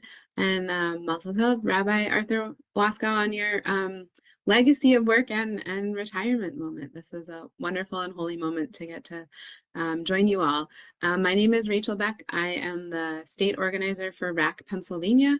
That's the Religious Action Center of Reform Judaism. We've been around in Pennsylvania for 4 years, since 2020, I guess almost 5 years. And we are in the middle of what we call our Every Voice, Every Vote campaign, which we have been doing since 2020, every major election cycle, to engage our folks, Reform synagogues throughout the state of Pennsylvania, in partnership with members of Reform synagogues throughout the whole country through the RAC, in making sure that every person who has the right to vote, is eligible to vote, has access to vote, and everything they need to go vote. All of the work that we do is nonpartisan, and so we are really happy to be sharing and inviting you all to take action with us in these last few weeks when everything counts, right before the election here in Pennsylvania. I'm sure I don't need to tell you what's at stake here in Pennsylvania. I think we're so honored that you all wanted to join our work in this state to honor Rabbi Arthur Waskow, and also just knowing how important things are in Pennsylvania, and really how much Pennsylvania has been a center of efforts at voter suppression that we are here to combat together. So our work at the RAC in our Every Voice, Every Vote campaign has been in partnership with a really fantastic organization in Pennsylvania called One PA for All. They're a grassroots base building organization that focuses on Black, Brown, and working class folks throughout the state. They're a Black-led organization. They've been around for more than a decade, doing really important work year in and year out. So they focus on electoral work as a tool to build and engage people to then do work throughout the year that's not necessarily electoral related, that has to do with fighting for rights as workers, fighting against environmental degradation in communities facing environmental crises, and really bringing together the intersection of these forces to build a powerful long-term base that can create the world that we want together. Their focus is on folks in Philadelphia, in Pittsburgh, in Delaware County, which is right outside of Philly, and in Dauphin County, which is like Harrisburg and the surrounding area.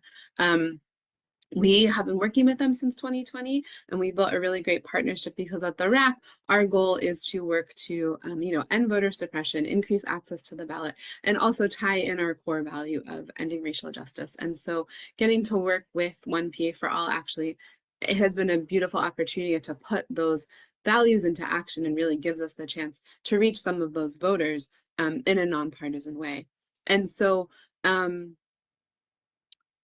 yeah, what we've been able to do this year so far, we've sent postcards to 97,000 voters in the state of Pennsylvania who One PA for All has registered to vote, with a reminder about Election Day and links to get all the information they need to go vote. And what we are excited right now in these last 2 weeks before Election Day to invite you to do is join us in phone banking. And we've already had the pleasure of a handful of you from across the country within the Shalom Center's network joining us for phone banking. It's been so great. We've had folks from Brooklyn, folks from Minnesota who joined us because of you, because I know you've been sharing this and promoting this in your network. So now is the chance, if you haven't yet, to join us to phone bank. There's 2 weeks left until the election. We have 4 phone banks left. We would love to have you join us. Our phone banks remaining are on Tuesday, October 29th, Wednesday, October 30th, Sunday, November 3rd, and Monday, November 4th, all on Zoom, all at 6 to 8, from 6 to 8 p.m. Eastern time on those dates.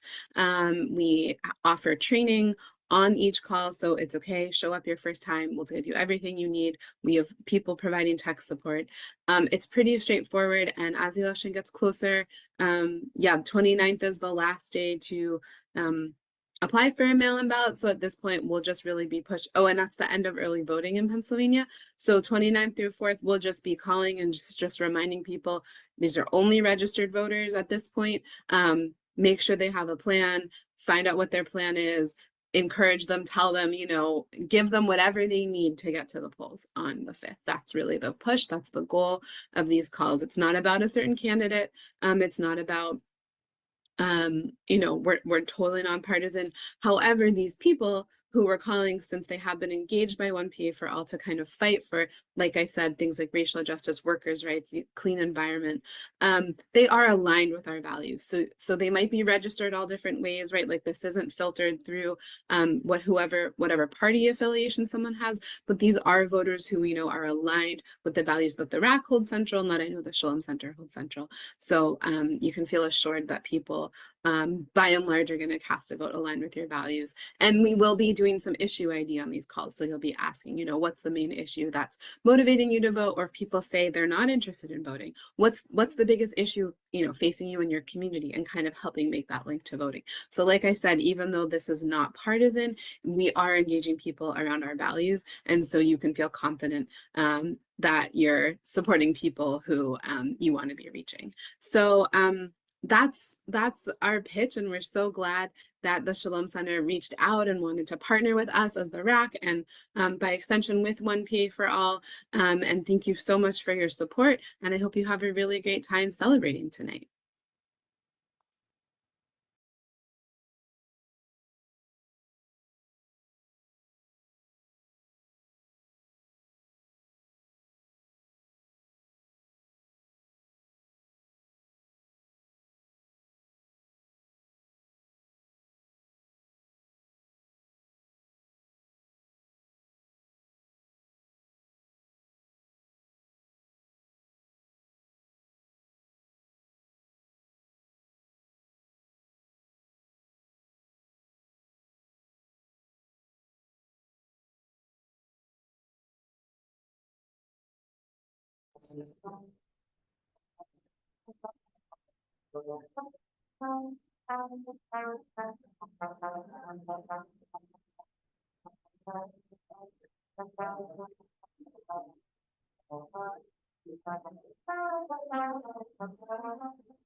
Happy birthday, Arthur. 91, Knanahara. Folks, I just got a very, very urgent message. A very urgent message. I need your attention. A very urgent message. The gates are going to close. No! Did you all hear that? The gates of judgment, guys. No, Doc, is that you? I haven't done my mitzvot. What about the tikkun olam left to do? I had a list of tikkun olams to do. We need to fix and repair so much. Oh my goodness. Let's all pay attention to the gates, shall we? Hey, Bob, are you ready for the gates closing? I'm ready. Everyone, Bob is ready. Give it up for Bob is ready. If Bob is ready, then I'm ready. Who else do we have here? Who else? Oh, it's our friend Surah. I am ready. Surah, on a scale of 1 to 10, how afraid are you of Judgment Day? 1. 1? Not afraid. Surah's fearless, everyone. Surah's fearless. Give it up for Suresh. All right. I have a question for this conversation. How many roads must a man walk down? See people cry. Before she can see people cry. I would first check the man at the door. We'll check the man at the door. So no, oh. Amazing. A road, yes, a man, no. All right, folks, let's have a seat. We're gonna stand up in just a moment to dance the night away or until 9:30, which is coming very, very soon. All right, I keep turning off the mic with my knuckle, is what's happening. I have a very important question. Do you all want to hear a very important question? Okay, great. Fill in the blank. Reduce, reuse, recycle, blank. Oh, Yosef, you're up. Reduce, reuse, recycle, blank. Remember. Remember. Oh, way to take us to the depths, Yosef. Thank you. I have another one for Michael. Michael, hey, hey, ho, ho, blank has got to go. Oh, so many things.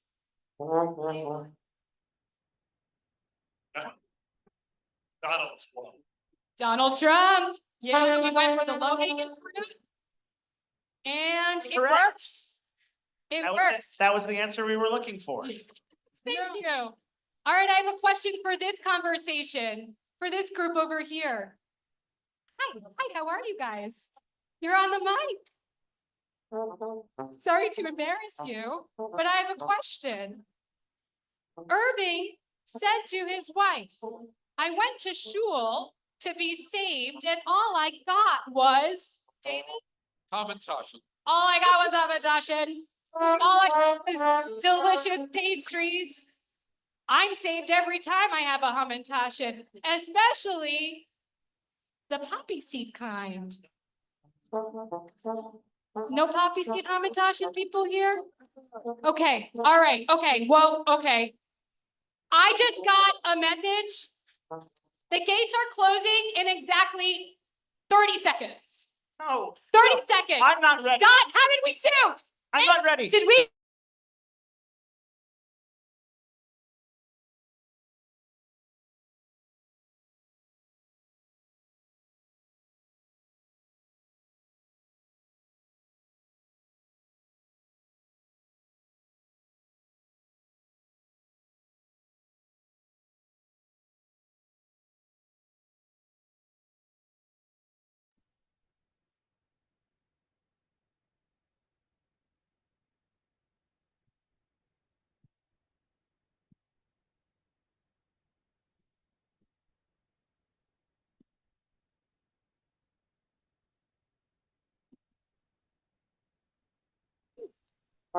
Closing. The gates are like officially closed. I don't think those curtains are going to give us any indication of the gates already closed. Because the room's attention has closed. That's what's happened. It's time to dance. It's time to dance, everyone. Here we go. Here's the band.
Oh, it's frozen.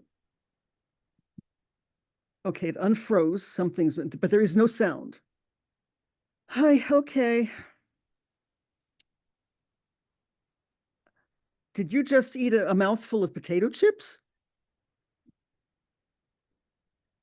Who's talking to who?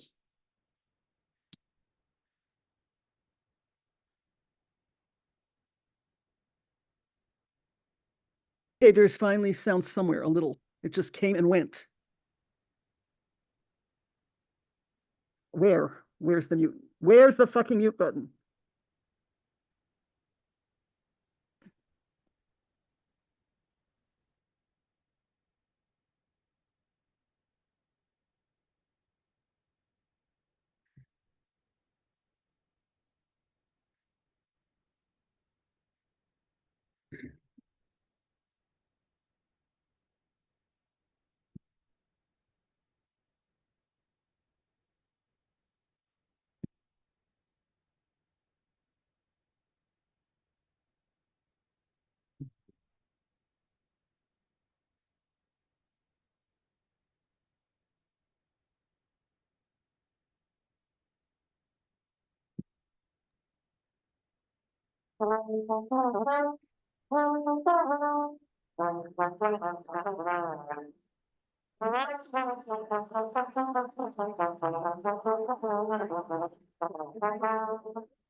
Okay.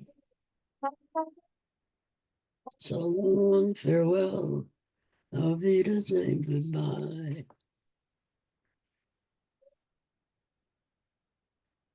Ba bum bum bum bum bum bum bum bum bum bum bum.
Hoshanah Rabbah.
All right, everyone. Let's make a big round of applause for our band. We got Dave Blacksburg, trombone.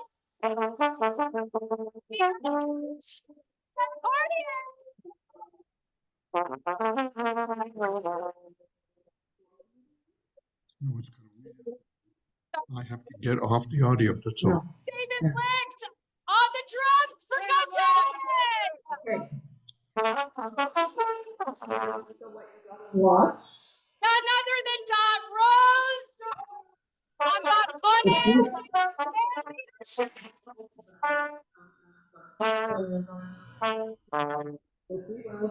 Thank you so much, my friends in Manchula. Thank you, Rabbi Nate, for your vision. Thank you, Rabbi Arthur, for your vision. Thank you all for being the strong ones who stay till the end. Chazak, chazak, v'nitzchazek. May we be strong. May we be strong, and may we be strengthened in community. Please take care of yourselves. Take care. care of community, take care of the land. And I am Simi Toledano. Thank you so much. It's been an honor of a lifetime. And play us out, band. We also have a Gregorian birthday present for you. I just couldn't get it 17 years old. You know what Gregorian is?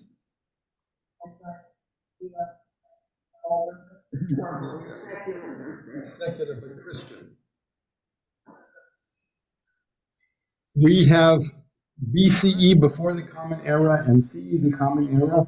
We have BCE AD is something domino, which is after the death of God, which is Jesus. And then there were two different Christian calendars. The Julian calendar, which is the Eastern rites, and the calendar, which is the Roman. And the big difference is that the Christians base their Easter on when Pesach was, and they got tired of having to rely on a Jewish calendar to decide when Pesach was, so they made a second calendar. So did they sing you happy birthday in school today? Yeah. So there, that's pretty neat. Was that in your homeroom class? Oh, so every period they sing you happy birthday. Did you get a cake in each? Yeah. What?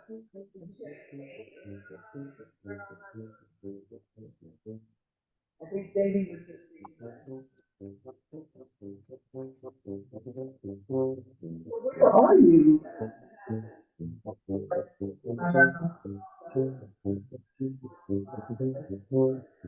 The state house.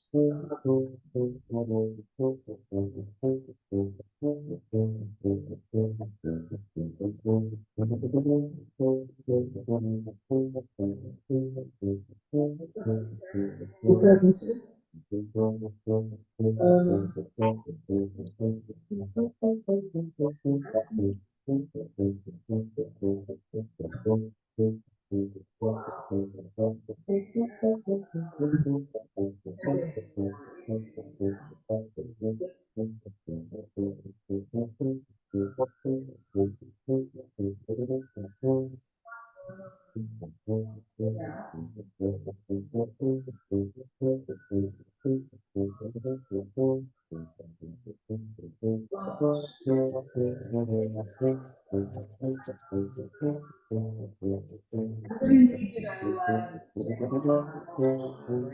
And mine too.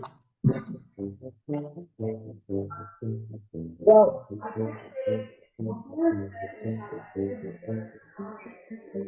but it doesn't tell me to stand up at certain times.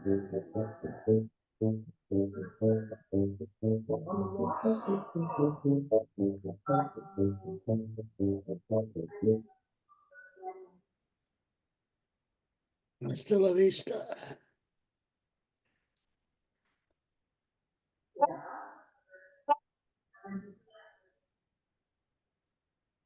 Yeah. Yeah.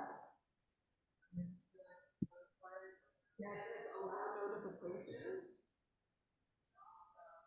There's a tick mark. Then it says stand reminders, or see the reminder to stand if you get a signature on.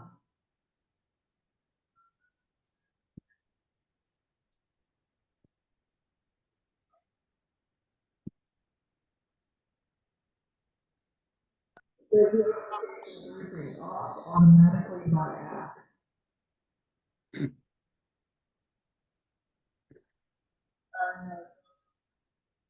So I should shut it off. Notification everything. Oh, okay.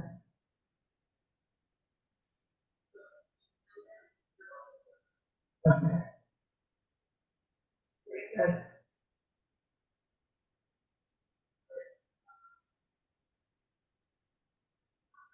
Yeah.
Okay. Well, happy birthday. It's the first- Thank you for connecting. Yeah.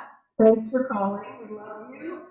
And we can hardly wait to see you in 8 days. And a little more. Our plan is to just pick you up in school. Take care. I love you. Bye-bye.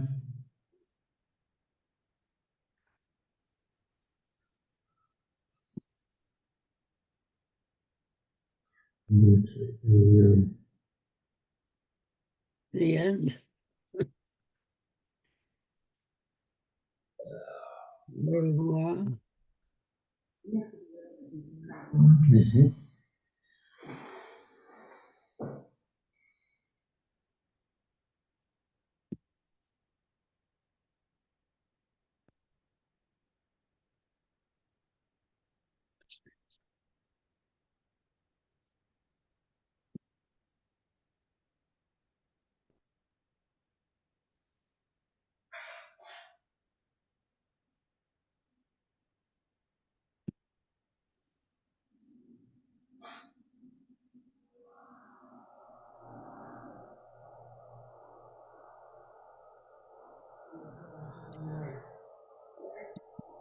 You want to turn it off over there